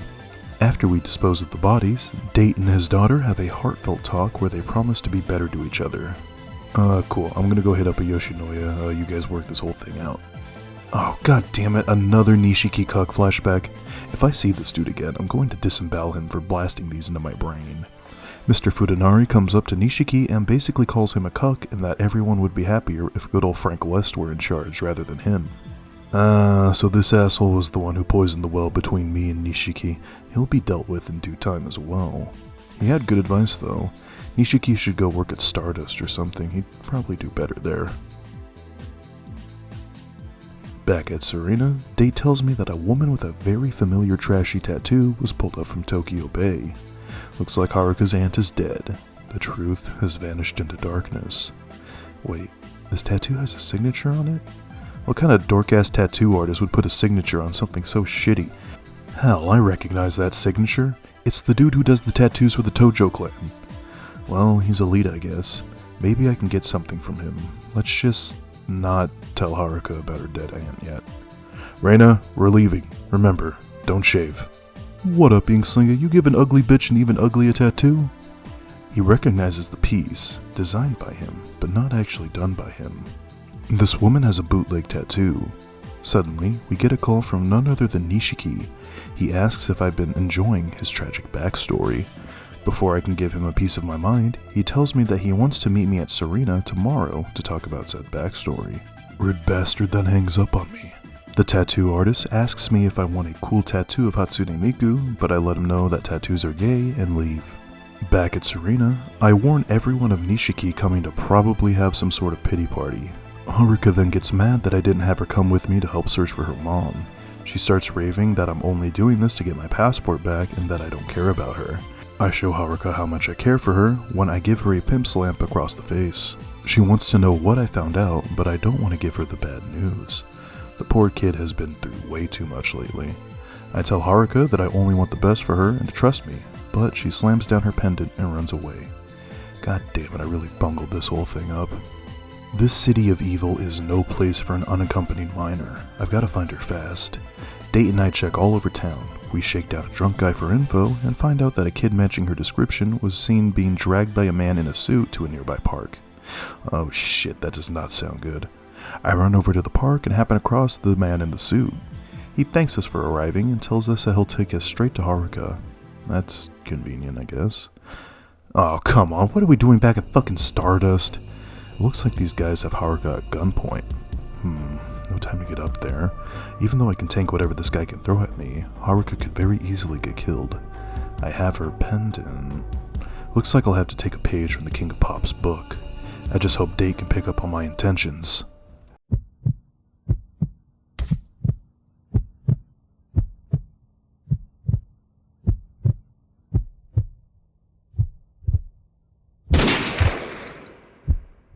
Nice job, Date. Wait, they shot her? Well, it looks like it all ends here. Everyone in this room is dying tonight. The men in black, Date, and myself. Despite the fact that these guys are all armed with suppressed pistols, most of these guys just elect to try and pistol whip me. I snap one dude's back with a bear hug, and then lead the rest into a corner full of furniture that I can use to shatter more spines with. The last guy remembers that he has a gun and tries to shoot me, but my tweaker style allows me to dodge bullets. I punch him in the back of the head so hard that he has an aneurysm and dies. The rest of the pussy-ass bitches run off, only succeeding in prolonging their death for a few more minutes. Right before I'm about to messily stomp in the head of a surviving spook, a shot rings from just off screen. Michael Jackson? Calm down, Frank. I took care of the rest of the guys outside. Haruka is okay. You'll get your revenge in time. Thanks, MJ. I knew I could always rely on you. That's right, Frank West is canonically friends with Michael Jackson. It looks bad, but I keep from snapping Date's neck long enough to see that MJ was right. Haruka was only grazed by the bullet. That poor kid, she doesn't deserve to be in the middle of this stupid conspiracy. I tell Haruka that her aunt is dead and that I should be put to death for failing her. Haruka tells me everything I need with one shake of the head. I'll do it for you, Haruka. I'll kill them all. Suddenly, the special ed squad breaks out of the closet that they were stuck in by the spooks. Date took a badge off of one of the corpses and lets me know that he'll investigate and try to see if it'll bring up any leads. On that note, I can't leave Haruka at the bar anymore. Maybe I can call in a favor with the Florist. We head on over to Purgatory. Oh, for fuck's sake, why couldn't the Florist have put on a shirt before we showed up? Put that shit away, there are children here. Well, the shack that Haruka's gonna shack up in isn't the best place, but she's hidden and under the protection of the Florist. Well, I'm not sure if being around this shirtless, obese voyeur will be the best idea. I'll stay with her for this first night and watch her. I'm gonna meet with Nishiki tomorrow anyways, so I better rest up and be ready for anything. After a cutscene with Date that I'm not going to cover because this video is long enough, I get restless and walk outside with Haruka. Date tells me that the girl has been through a lot and that I should take her out and have a nice night out. Sure, I'm actually not sure if this is the best town to take a kid out, but why not? Besides, I really haven't had time to relax in the last decade anyways. Been burning the candle at both ends with this whole missing mom/passport thing. Maybe I can pack in a fun Japanese vacation in one night before I get hit with another Nishiki cuck vision. Yeah, you know what? Let's go and have some fun, Haruka.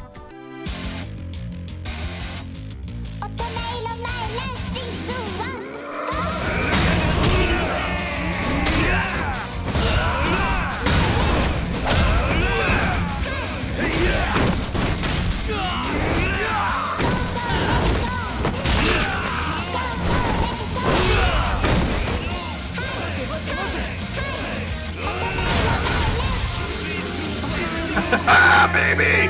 Full house! Haruka, I'm buying you a fucking pony! Yeah, pour that nigga whiskey from the hood right in my cup, baby!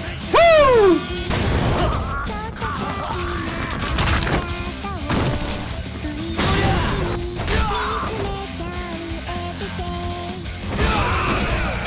Yeah, I should be on the Mets, baby, the Mets! Look at that home run! Woo! Home run! Beep, beep, bitch, out the fucking way! I love fucking Hot Wheels! I'm sure Haruka will be fine outside for a while. I'm gonna get this guy some fucking good. Is your refrigerator running?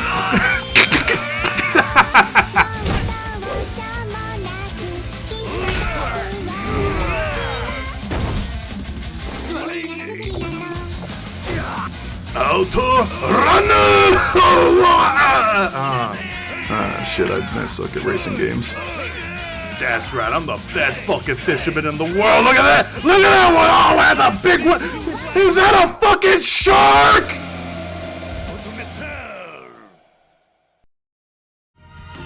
Dame dane, dame yo, dame no yo. Anta ga suki de sugi sugite, dore dake sui o sake demo, yukimara ni orobire ga baka mitai. Otis, why did you have to go?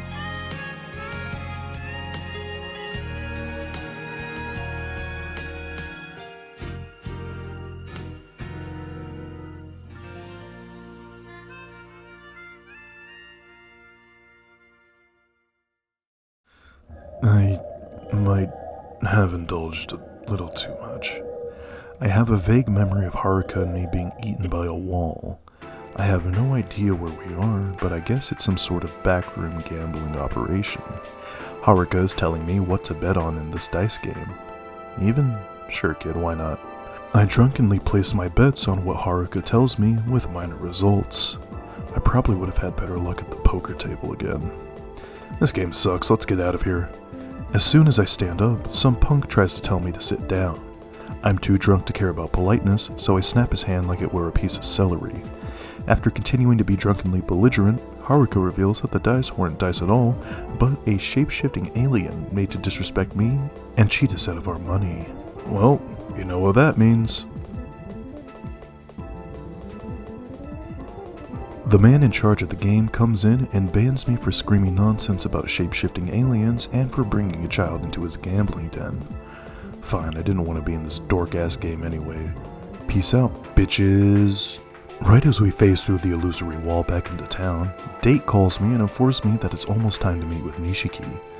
Damn, how long were we out? Back to Purgatory then. Outside of Purgatory's entrance, I find Majima just chilling. No fights this time, he's just having a smoke break and trying to figure out the best way to get upvotes from recording fights with me. He didn't even bring up Rick and Morty or feminism.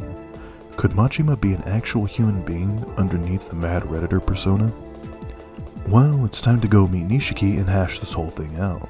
Hopefully, all goes well, I can convince Nishiki to stop sending me annoying psychic visions, leave me and Haruka alone, and avoid all of this dork-ass Yakuza drama. Surely, leaving Haruka alone with Date won't go as poorly as it did the last time. This homeless encampment ran by a pervert should be the safest place for a child in Kamurocho. I head on into Serena, where I'm surprised to see Reina tending to her bar. She wants to stay and mediate the conversation. I don't think I'll need her here. I'm willing to let bygones be bygones if Nishiki agrees to stop fucking with my investigation. And speak of the devil, Nishiki comes in looking as evil as ever. Going Joker mode has given him a permanent smug aura that is already beginning to piss me off. Nishiki is honest with me. He wants Haruka. Before I can even give him an answer, I ask why he killed Haruka's aunt. He whines, "It wasn't my fault." Oh god damn it, can he stop beaming visions into my head? The vision is from the other day, when the goons that were supposed to kidnap Mitsuki or whatever her name is, fucked up royally. Nishiki thinks that having a fit like a child and shooting his men makes him look cool. Nishiki then tells me that bringing back the 10 billion yen will allow him to rise to the top and become the godfather of the Tojo clan. He has a plan to get the money back. A billionaire philanthropist is looking for the perfect, adorable Japanese child to work at his island. I don't even let Nishiki finish. Nishiki tells me that my opportunity to get onto the winning team has passed. He leaves me with one final thought. He really wishes we could have killed Johnny Somali together. He walks out. "You a fake nigga, Frank West. You'll see what happens to fake-ass bitches in this hood." Reina begins to have a woman moment about the whole ordeal, while I sit there in horror, knowing that the Big E is back to his old tricks on Little St. James Island. Great. Looks like Nishiki sent some guys with sticks to try to kill me. What's with these guys always having wooden katanas? Well, we're in a room of small to medium-sized furniture. You know how this goes. I kicked one guy's ass so hard that he shot out of the building like something out of Smash Bros. More of Nishiki's dork-ass gang squad are waiting for me with more wooden... Oh shit, these guys actually have real knives and katanas. Yet another goon who thinks he's hot shit tells me that this hit was ordered by the big cuck himself. He's probably sitting in some hotel room overlooking this alley watching this as we speak. I jump into the hornet's nest, ready for a fight. These guys might be armed with knives and swords, but that doesn't have a thing on a fucking lightsaber. The lightsaber proves to be completely useless as it stuns the goons rather than effortlessly slicing them in half. Fine. Good thing I had a gat in my waistband. After getting a good look at that prick's face when they saw the gat, I once again use a stand rush to take down this katana-wielding diarrhea brain. That's right. don't fuck with Frank West. I'm always packing heat. With Nishiki's offer to join a sex trafficking ring turned down, I know he's going to be up my ass like an extra small thong on the fattest stripper in a rundown strip club. Back to Purgatory. Ugh, God, another cuck story. If Nishiki wanted to kill me, he should have just kept beaming his stupid-ass boring memories non-stop. A flashback about the time he went to make a bowl of cereal but forgot he was out of milk would have been far more dangerous to me than any katana-wielding henchman could be. This punch-permed asshole got the 30 million yen so that Nishiki can stop crying about his sister.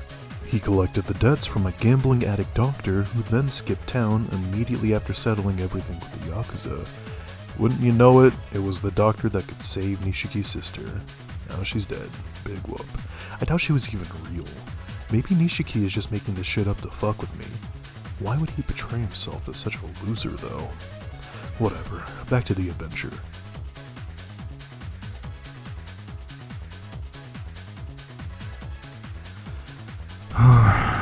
Let me guess. Haruka got kidnapped again. I start grilling the florist and Date about what happened. Date tells me that Haruka was looking to run away again because I'm in danger as long as she is around me. Oh my god, this poor kid. I'm about to tear up. I renew my vow to protect this child until my dying breath. Suddenly, the bathroom explodes and a group of raiders run in, smack Date in the face with a metal pipe, and take the girl. The florist then tells me about how this was perpetrated by several gangs that work under the Yakuza families. They're even color-coded too. Yeah, these red, white, and blue gangs are now on my shit list. The florist's pervert cameras are down, so he has no clue which gang took her or where she is. I'm gonna have to go through each and every gangster until I find Haruka. Date tells me that he'll go talk to his cop friends or something. I don't know and I don't care. He's let me down too many times.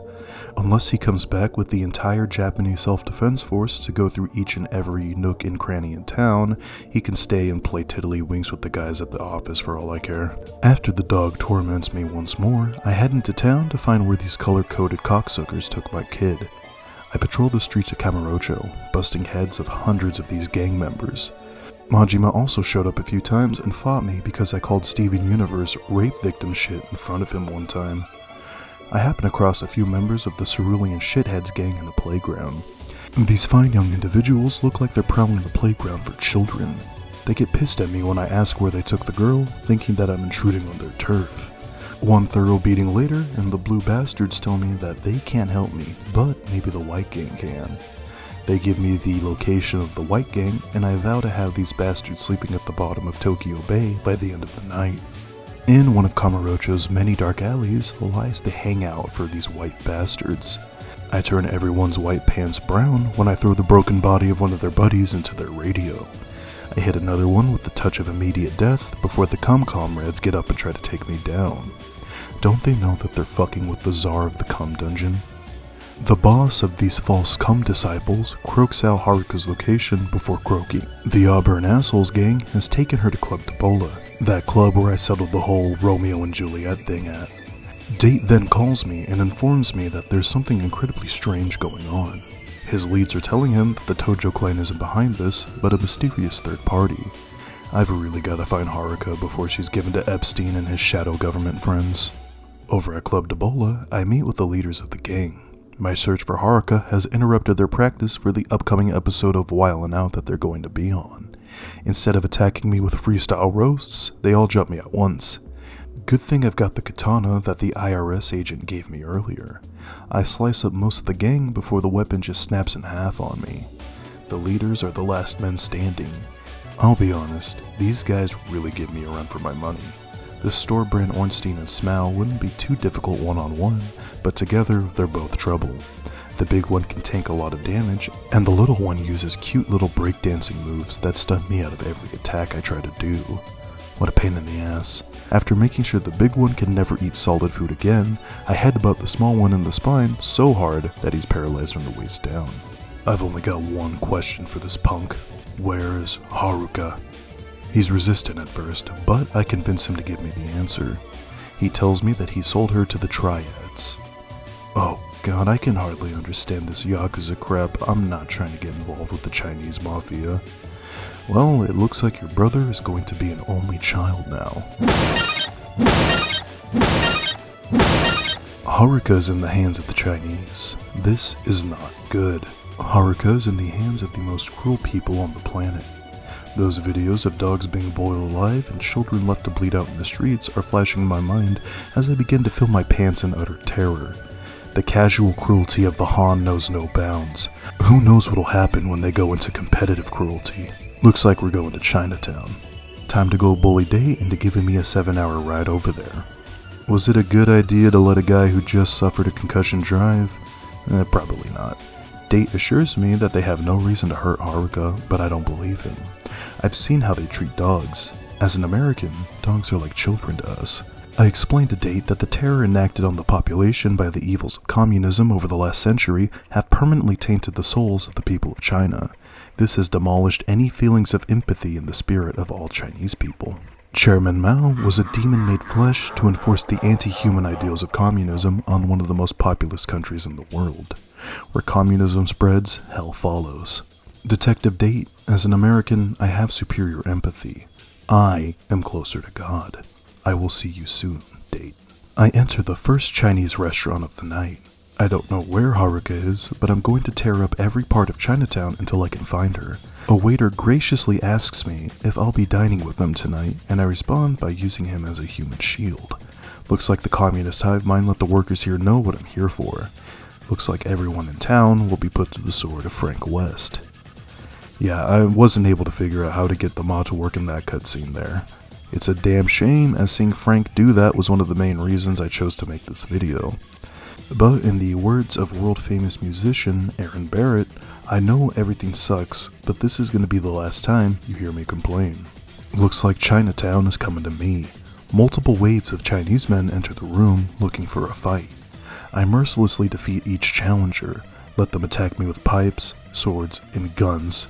I've faced them all before and won. I head into the kitchen and encounter more enemies.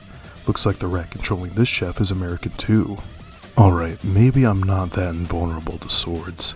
Getting stabbed in the back by a Chinese broadsword is a lot more painful than you'd think. Despite getting ganged up on by a group of angry Chinese men with guns and swords, I managed to defeat them and limp my way into the next room. Oh hey, I found her on the first try, nice. The Chinese godfather here tells me that Shimano and him are going to take Haruka, sell her to Epstein, and split the money. He laughs at the devilishly handsome but foolish American coming to stand against his training in the ancient arts of Kami Kung Fu.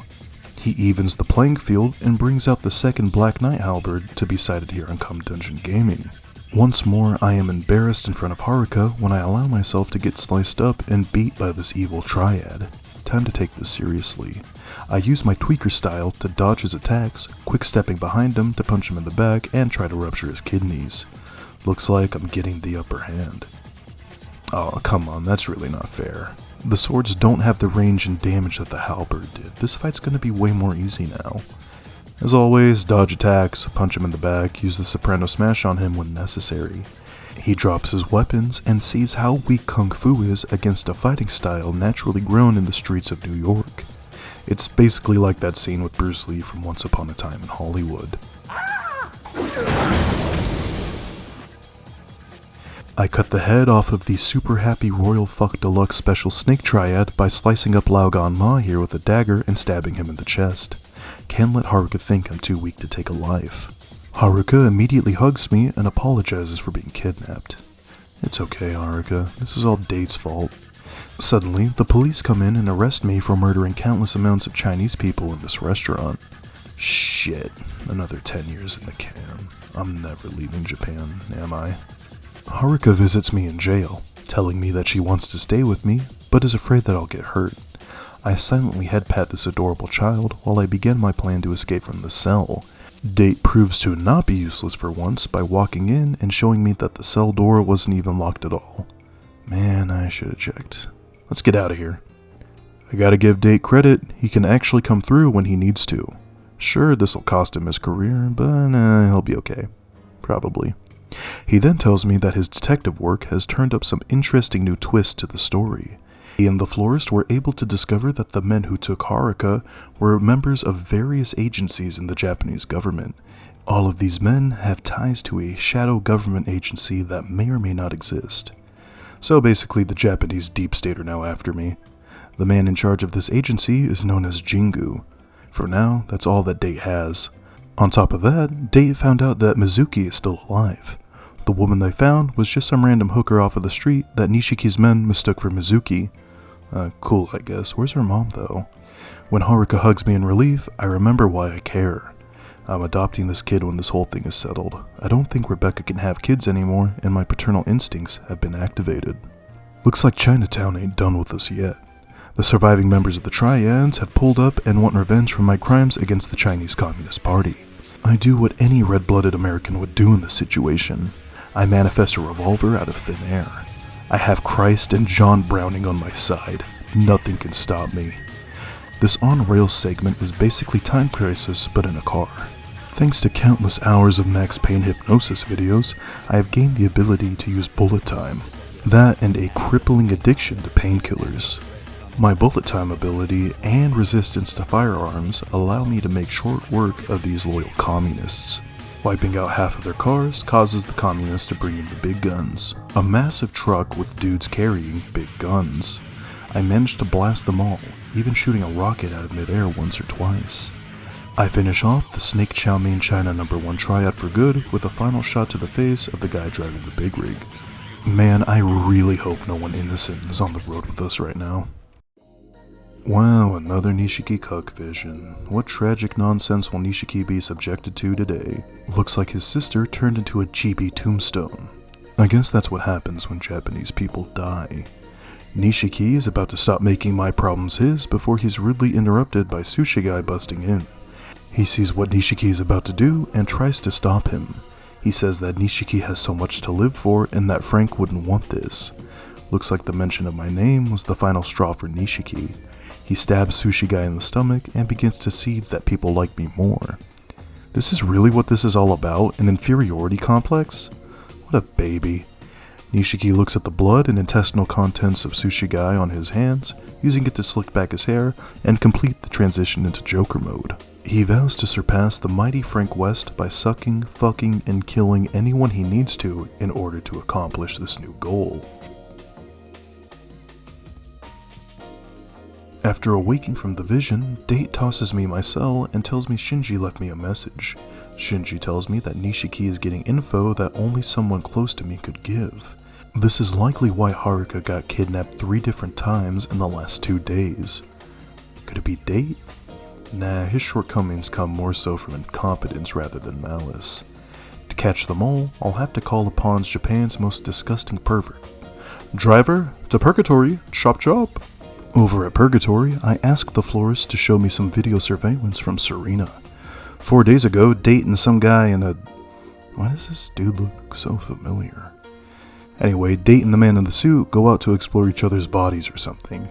Reina gets on the phone and starts to order a large pizza with Haruka's alone sauce, and Frank won't stop talking about my pubic hair stuffed crust. The address that she gives the pizza place just so happens to be at the tattoo parlor.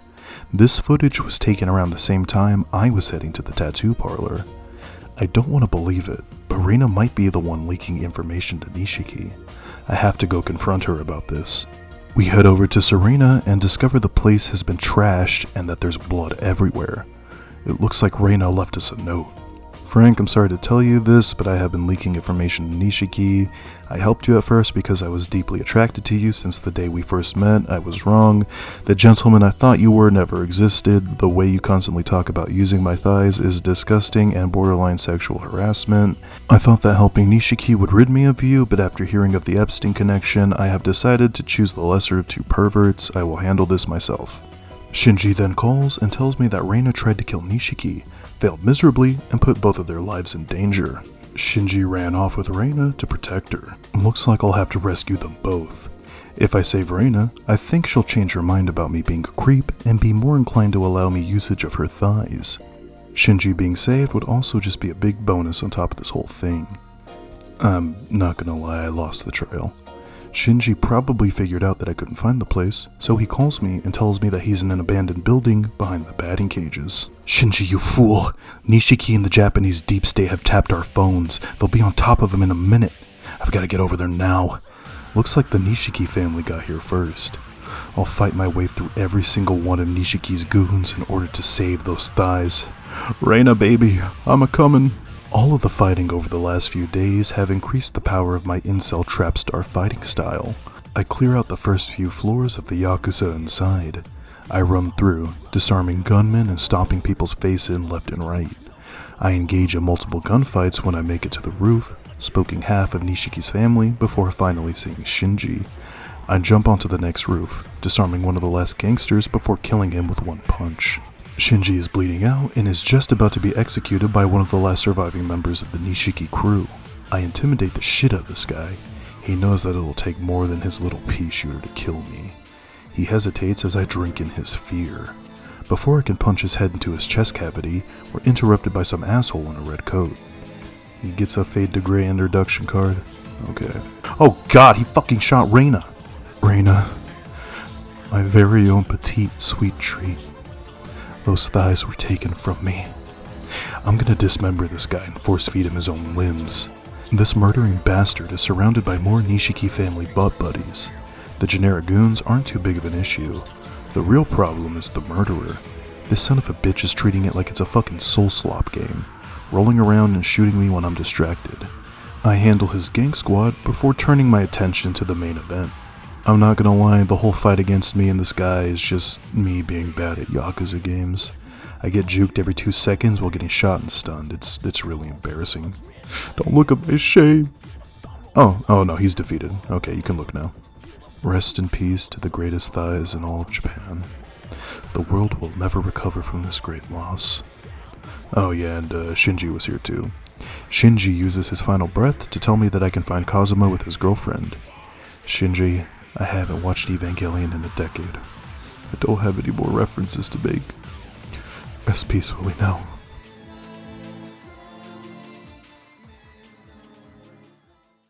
Well, time to go find Shinji's hoe. The florist should know where she is. I meet up with Date, the florist, and Haruka.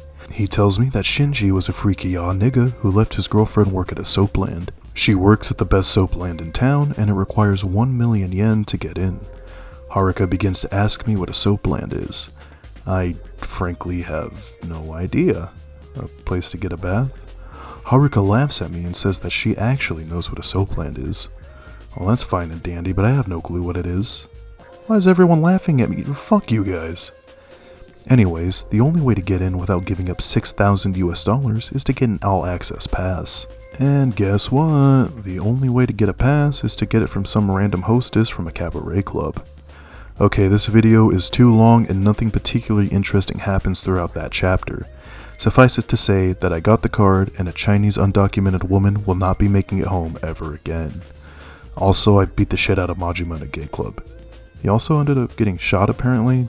I lost the thigh job queen of Japan, man. I'm really not in the mood to handle any Redditor bullshit. I have the pass. It might be nearly torn in half and covered in blood, but it'll have to do. Date tells me that he's unable to watch Haruka because the chief is calling him for the ass chewing of a lifetime. So I'll have to take Haruka with me to meet Shinji's girlfriend. Let's go to a soapland, Haruka. Inside of the soapland, the attendant is freaking out on me because I've got a kid with me. Power of the press!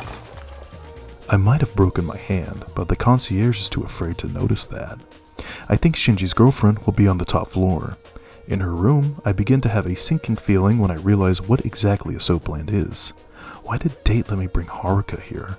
Shinji's girlfriend knows what my presence here means. Shinji is dead. Yeah, it's sad, I get it. You have no idea what I've lost in the last 24 hours. Just tell me where to find Kazuma. She gives me the information of a yacht a few hours away. She tells me that truth and passports are in store for me there. Yet another twist in the story happens when Majima drives a truck into the entrance of the brothel. Man, I can't have fucking shit, can I? Haruka, stay with the hooker. I gotta go permaban Majima from the subreddit called Life. After some pretty cool heat actions against Majima's gang, I find the cyclopic unwashed freak holding a woman hostage. Looks like getting shot in the stomach the other day didn't hold him back at all. Majima begins to hassle one of the prostitutes to be his girlfriend. When she says that she has a boyfriend, Majima immediately lets the lady go. No means no, he says. What a loser, she was just playing hard to get. He should have flashed a new Bugatti or a Rolex, that's the key. Anyways, I'm gonna have to cut through Majima to get out of here. Majima has been fighting me almost non-stop since I got out of prison. I didn't show half of it because the video would have been way too long. On top of that, some of the ways that he tried to get the drop on me can't even be shown on YouTube. Imagine looking down to wipe in a porta potty and seeing Majima looking up at you with a brown smile. This guy is fucked in the head. That being said, the amount of times I fought him allowed me to memorize the attack patterns in his mad Redditor style. This fight goes better for me compared to the first time he attacked me all those days ago. I'd thank him for helping me to regain my strength, but I'm still traumatized from the time he managed to turn himself into a hamburger and attack me. The fight ends in my favor, but I feel as if this was not an honorable win. He was holding back due to the gunshot wound. We'll truly settle this score later. I take Haruka and the hooker back to Purgatory. Looks like the Florist is trying to rizz her up by giving her a box of KFC or something. I explained to Date that we need to head to Kazuma's location now while I eye the box of KFC Shinji's girlfriend is holding. Damn, I'm hungry. Date, take me to a Zaxby's before we get to Kazuma's yacht, would ya?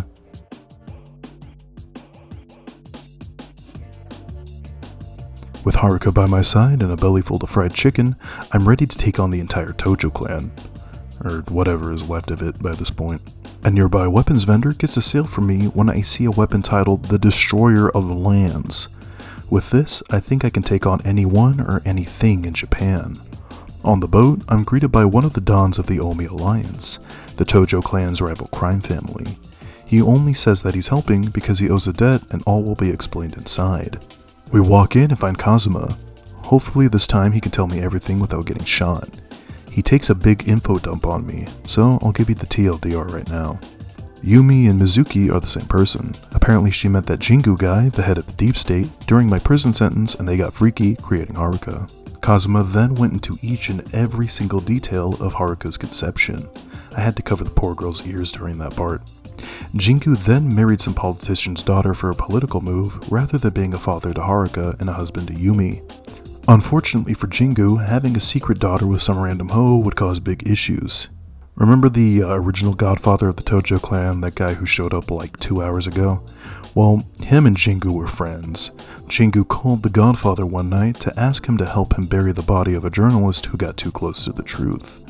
He then asked one thing of the godfather: to get rid of the girl.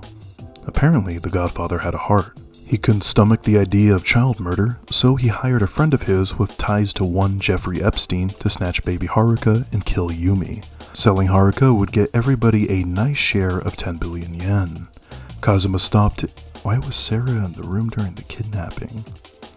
Anyway, Kazuma convinced the godfather to let Yumi and Haruka go.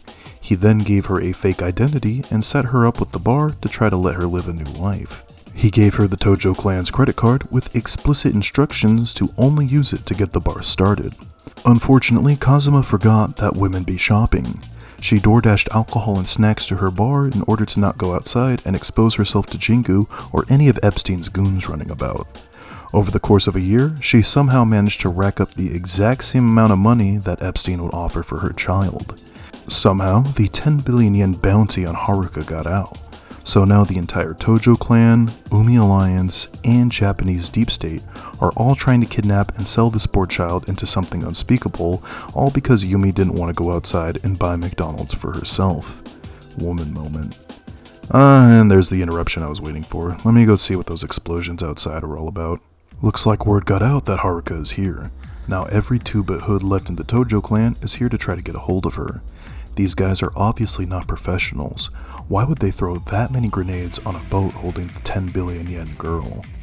The gangsters all stop fighting each other when they see the biggest threat on this boat walk onto the poop deck. These guys have to be the last of the idiots the Tojo clan has in their ranks. There's a guy here with a fucking buzzsaw. Holy shit, I want to use that against these guys. He's on the top of my shit list. I used the Destroyer of Lands to wipe out a good chunk of the goons. Then, I pull out a dagger and slice the buzzsaw-wielding maniac to bits. Unfortunately, he managed to break the saw right before he bled out. Fantastic. I take out my anger on the rest of his cohorts by pulling out my gat and smoking the rest of the dudes on the boat. These assholes won't stop throwing grenades. This boat is about to blow. I sprint back to the boat and jump off right as the whole thing goes up in a massive explosion. Oh shit, Haruka was still on the boat. Oh, never mind, she's all good. Alright, let's get out of... Yeah, I should have known this wasn't over. Shimano is here, and he's ready to kidnap the girl, kill us, and get the money. What else would you expect from this big bastard? Suddenly, the ambush is turned on Shimano. Kashiwagi has shown up with a bunch of generic goons, all here to help us out. Let's just wrap this up and get the kid out of here. I pull out my gun and use up the rest of my ammo by spraying indiscriminately into the crowd. I really don't care who it hits at this point. I wouldn't be surprised if these guys turn on me after we defeat Shimano. Kashiwagi's cavalry turns out to be a bust when Shimano's men immediately kill all of them.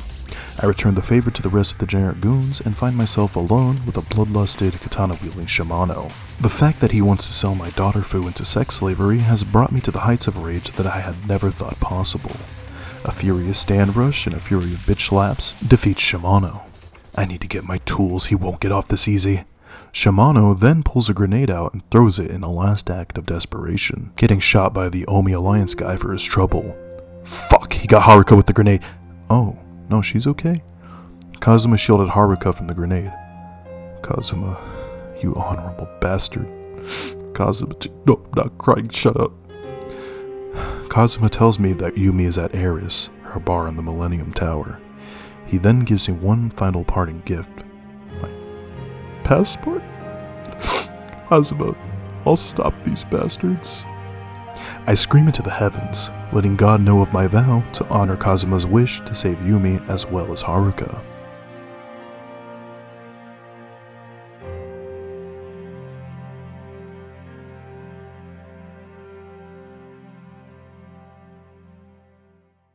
We're back in Kamurocho now. It's time to finish this. Well, almost time to finish this at least. I take Haruka to Stardust. The tards there are happy to see me and give me a gift of $32 and a half-eaten peanut butter sandwich. I tell them to watch Haruka for a moment. I can feel something deep within me. The true power of the incel trap star is deep within, and I have to bring it out. On top of that, I haven't fully settled things with Majima. I can't finish out this adventure without tying up all loose ends. Remember Kamaki, that martial arts guy from a while back? The guy who said he can train me to make the incel trapstar style something truly remarkable? I've got to go see him. So, Kamaki gave me a deal. If I buy him ancient artwork for his hobo shack, he'll teach me his ways. Unfortunately, the only place for me to get the artwork he's looking for is in the Colosseum. I'm gonna have to throw countless challengers into a metaphorical meat grinder in order to unlock my true powers. I gotta get this done fast before Haruka gets kidnapped for the 50th time today. Fastest way to grind out tournaments in the Colosseum is to participate in the Breakout Tournament. The insane freaks that made this Colosseum have added a bottomless pit around it. You can break the cage of the ring and knock your opponent into the pit of endless suffering. It is somehow even more simple than you think. Check it out.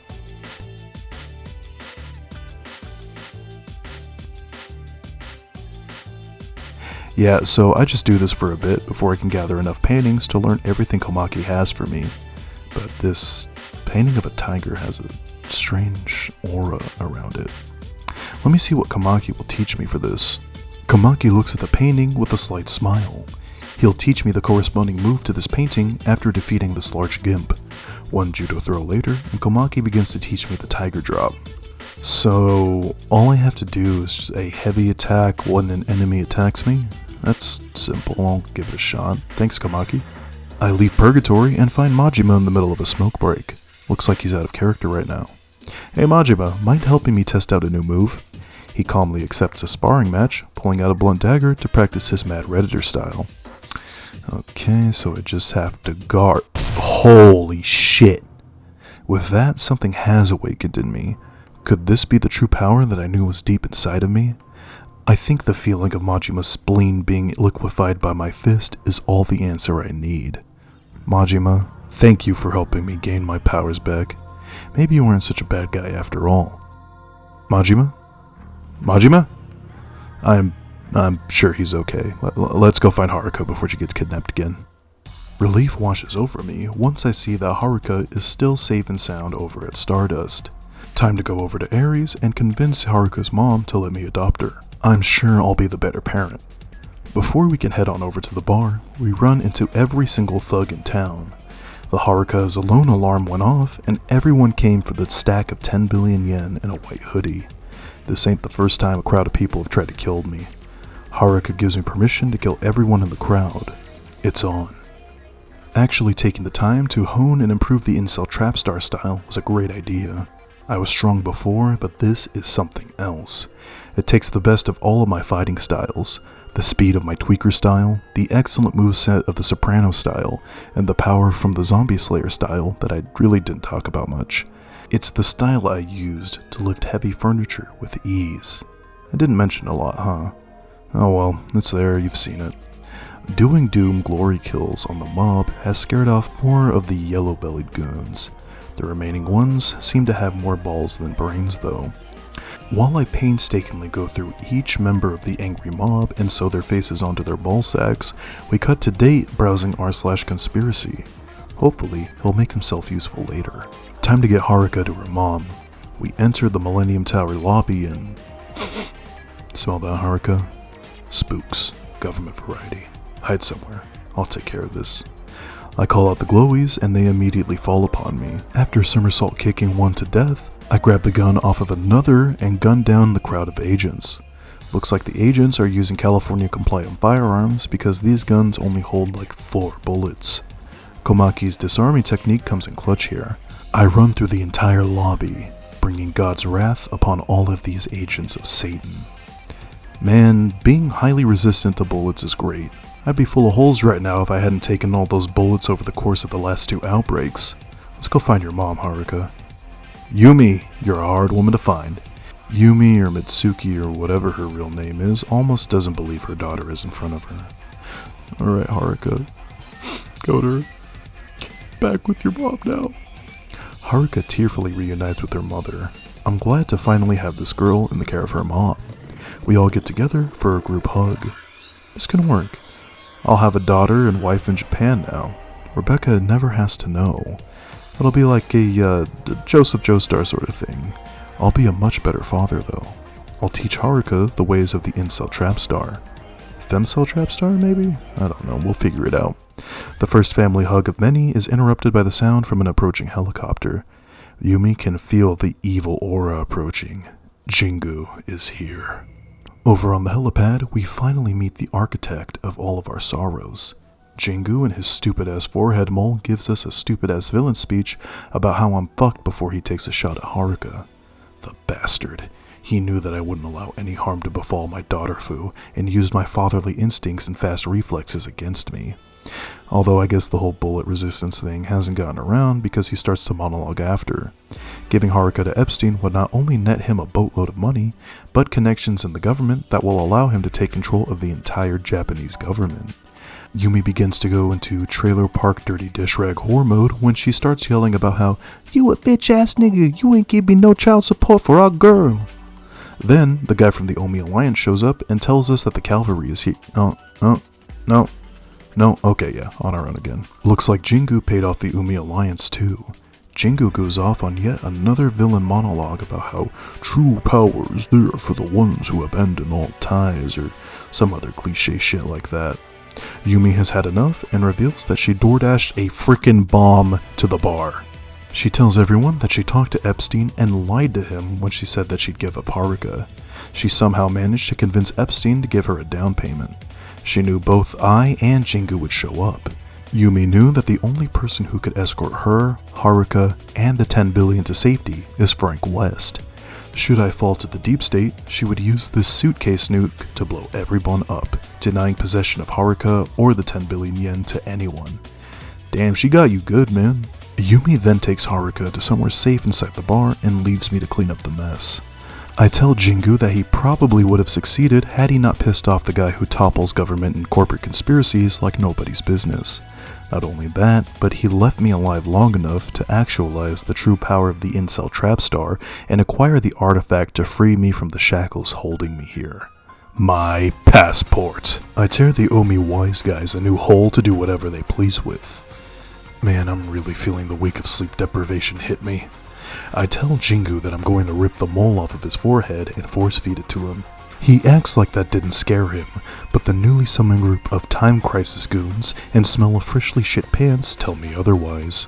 Suddenly, Date shows up in a helicopter. Frank, I'm here to provide backup. I discovered the truth. Epstein and Jingu are only small parts in a larger machine.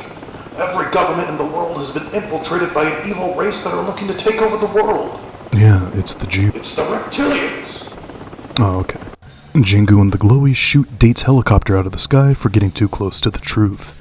I use this window of opportunity to try and get close to Jingu. I pull out a baseball bat and wipe out a squad of armed Black Ops soldiers with it, just like Willamette. Jingu escapes in a chopper, probably off to change his pants. I follow the chopper, going through more of the Black Ops soldiers every step of the way. I find Jingu at the absolute top of the Millennium Tower. He jumps from his chopper with 2 bodyguards and tries to take me on. I don't know where Jingu found these guys, but they're a whole lot more tough than the normal Black Ops guys I've been fighting. I need to level the playing field here. I pull out Majima's dagger that I'm totally borrowing from him and didn't steal from his lifeless corpse.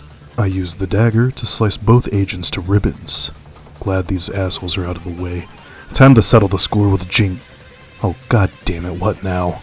These men somehow push through bloodlust to fight for their master one final time. They team up, throwing me into the air and almost kicking me directly in the trachea. Thankfully, I crafted a spike bat before all of this. I pull it out and smash their determination against my modified slugger. Jingu is too fast for my spiked bat. He throws an impact grenade right at me that knocks the bat right out of my hands. Fine, you want to play like that? I run up to Jingu and immediately tiger drop him before disarming him and stomping his head into the floor. Jingu writhes in pain for a few moments before dropping dead. Well, I'm glad that's over. Time to get the girls, the money, and get the hell out of here. If I'm going to have 2 wives, I'll need that money to move us all to a remote part of Utah where polygamy isn't frowned upon. Yumi, baby, I'm willing to look past your trashy-ass tattoo and marry you for Haruka's sake. Let's get the cash and... Oh, Nishiki. It's you. Nishiki starts to seethe over the fact that I came in and kicked everyone's ass and now have claim to the 10 billion yen. I start to yell at him for everything, being a pussy-ass bitch and leaving me to take the fall for him, physically beaming his pathetic life story to me, and worst of all, denying me the best thighs in all of Japan. We finish this now, Nishiki, Yakuza style. Nishiki looks like he's been training hard. He's able to harness his negative aura to augment his physical power. He might have been training for the last decade for this moment, but he didn't account for me learning an incredibly busted move. I tiger drop him before giving him the soprano smash and throwing him through a window. Man, I'm really glad I'm able to just non-stop spam this move. I tiger drop Nishiki so hard that we immediately transition into a cutscene of us punching each other. He begins to psychically attack me, digging up the image of Jesse's massive knockers from my memory to try to knock me out of my game. This only succeeds in pissing me off further. This succeeds in getting him thrown through a door and into another soprano smash. I tiger drop Nishiki into the next cutscene. If he keeps using these visions to distract me, he might get the better of me. I decide to use his tactics against him. I beam a particularly bad, depressive episode of mine into Nishiki's skull. The pain a sensitive young 45-year-old man feels every day is too much for this cuck. I use this opportunity to punch Nishiki into next week. Before Nishiki's connection to me is severed, I see how he truly feels right now beneath the Joker mode persona.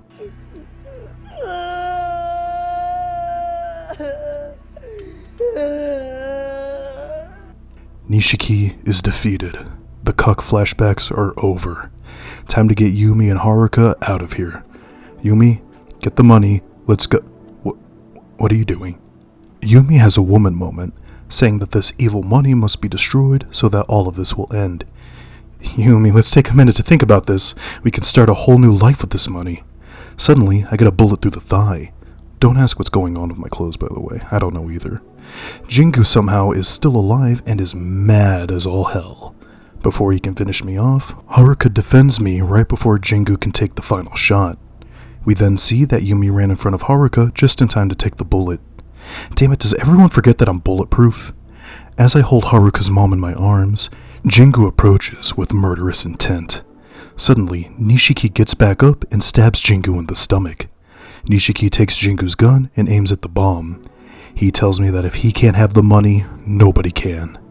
Nishiki then blows us all to Kingdom Come ending the story of Frank West with a bang. I have an out-of-body experience, seeing the 10 billion yen begin to reign over the population of this city of evil. Well, I'm dead now. I'd be furious if I were still alive, but you can't take it with you. I wonder how many years I'm gonna have to spend in Purgatory. No, not that Purgatory. We cut to... Wait, I'm still alive? I was right next to this massive bomb. I survived? I'm not complaining, but this is getting a little ridiculous. Even Haruka and Yumi are okay. Well, Yumi not so much. As I try to rationalize this miracle, Yumi gives Haruka her parting words, telling her to never ever get a shitty tattoo like she did. The cops burst in right after Yumi finally kicks it. Before I can get thrown back into the slammer, Date and some other dude, who is this guy, show up to stop me from being arrested. He tells me that under Japanese law, I'm now Haruka's guardian, and that he won't let me go to prison again. Thanks for actually being useful for once, Date. Oh, all's well that ends well, I suppose. The Tojo clan turned to me for leadership after I proved to be the strongest after beating the shit out of everyone in the clan. Date ended up getting reinstated as a police officer somehow. Good for him, I guess. I hope I never see him again. The Florist remained in Purgatory, choking the chicken to unsuspecting people going about their day until the end of time. Johnny Somali escaped Japan and was arrested in South Korea after acting like a fool in public. He was promptly executed by a firing squad. They cut his head off, put it on a spike, and put it up for display in Samsung Global HQ for crowds to gawk at until the end of time. Haruka and I said our goodbyes to Kamurocho. I was not staying here to deal with more bullshit that the Tojo clan was going to put me through. Haruka, let's get out. Wait. Haruka, what are you doing with that dog? Haruka, get away from the dog now. Don't pet it. Haruka, get away from the dog now. あなたは決して私の呪いから逃れることはできないでしょう。 With that, we've reached the end of Yakuza Kiwami, Case West. I'd like to give a special thanks to 2VO for creating the Frank West mod used in this video. This video was originally going to be a short funny showcase of the mod with our deranged perverted version of Frank West going on a Japanese vacation, but it ended up growing into a full-length video much like our Dead Rising challenge runs. I hope you all enjoyed watching it as much as I enjoyed making it. There are a lot of videos on the way for 2025, and I hope you all stick around to watch. Our next video will 100% be the ever-elusive Fear and Hunger video, for real this time. If my next video isn't the Fear and Hunger video, my cat will be executed. I got caught up with some bad people, and they have my cat hostage. Please help me out by liking and subscribing. I don't want them to kill my poor boy. Anyways, thank you all once again for watching. Stick around because you're not going to find what we're gonna do this year anywhere else on YouTube. Have a good night, everybody.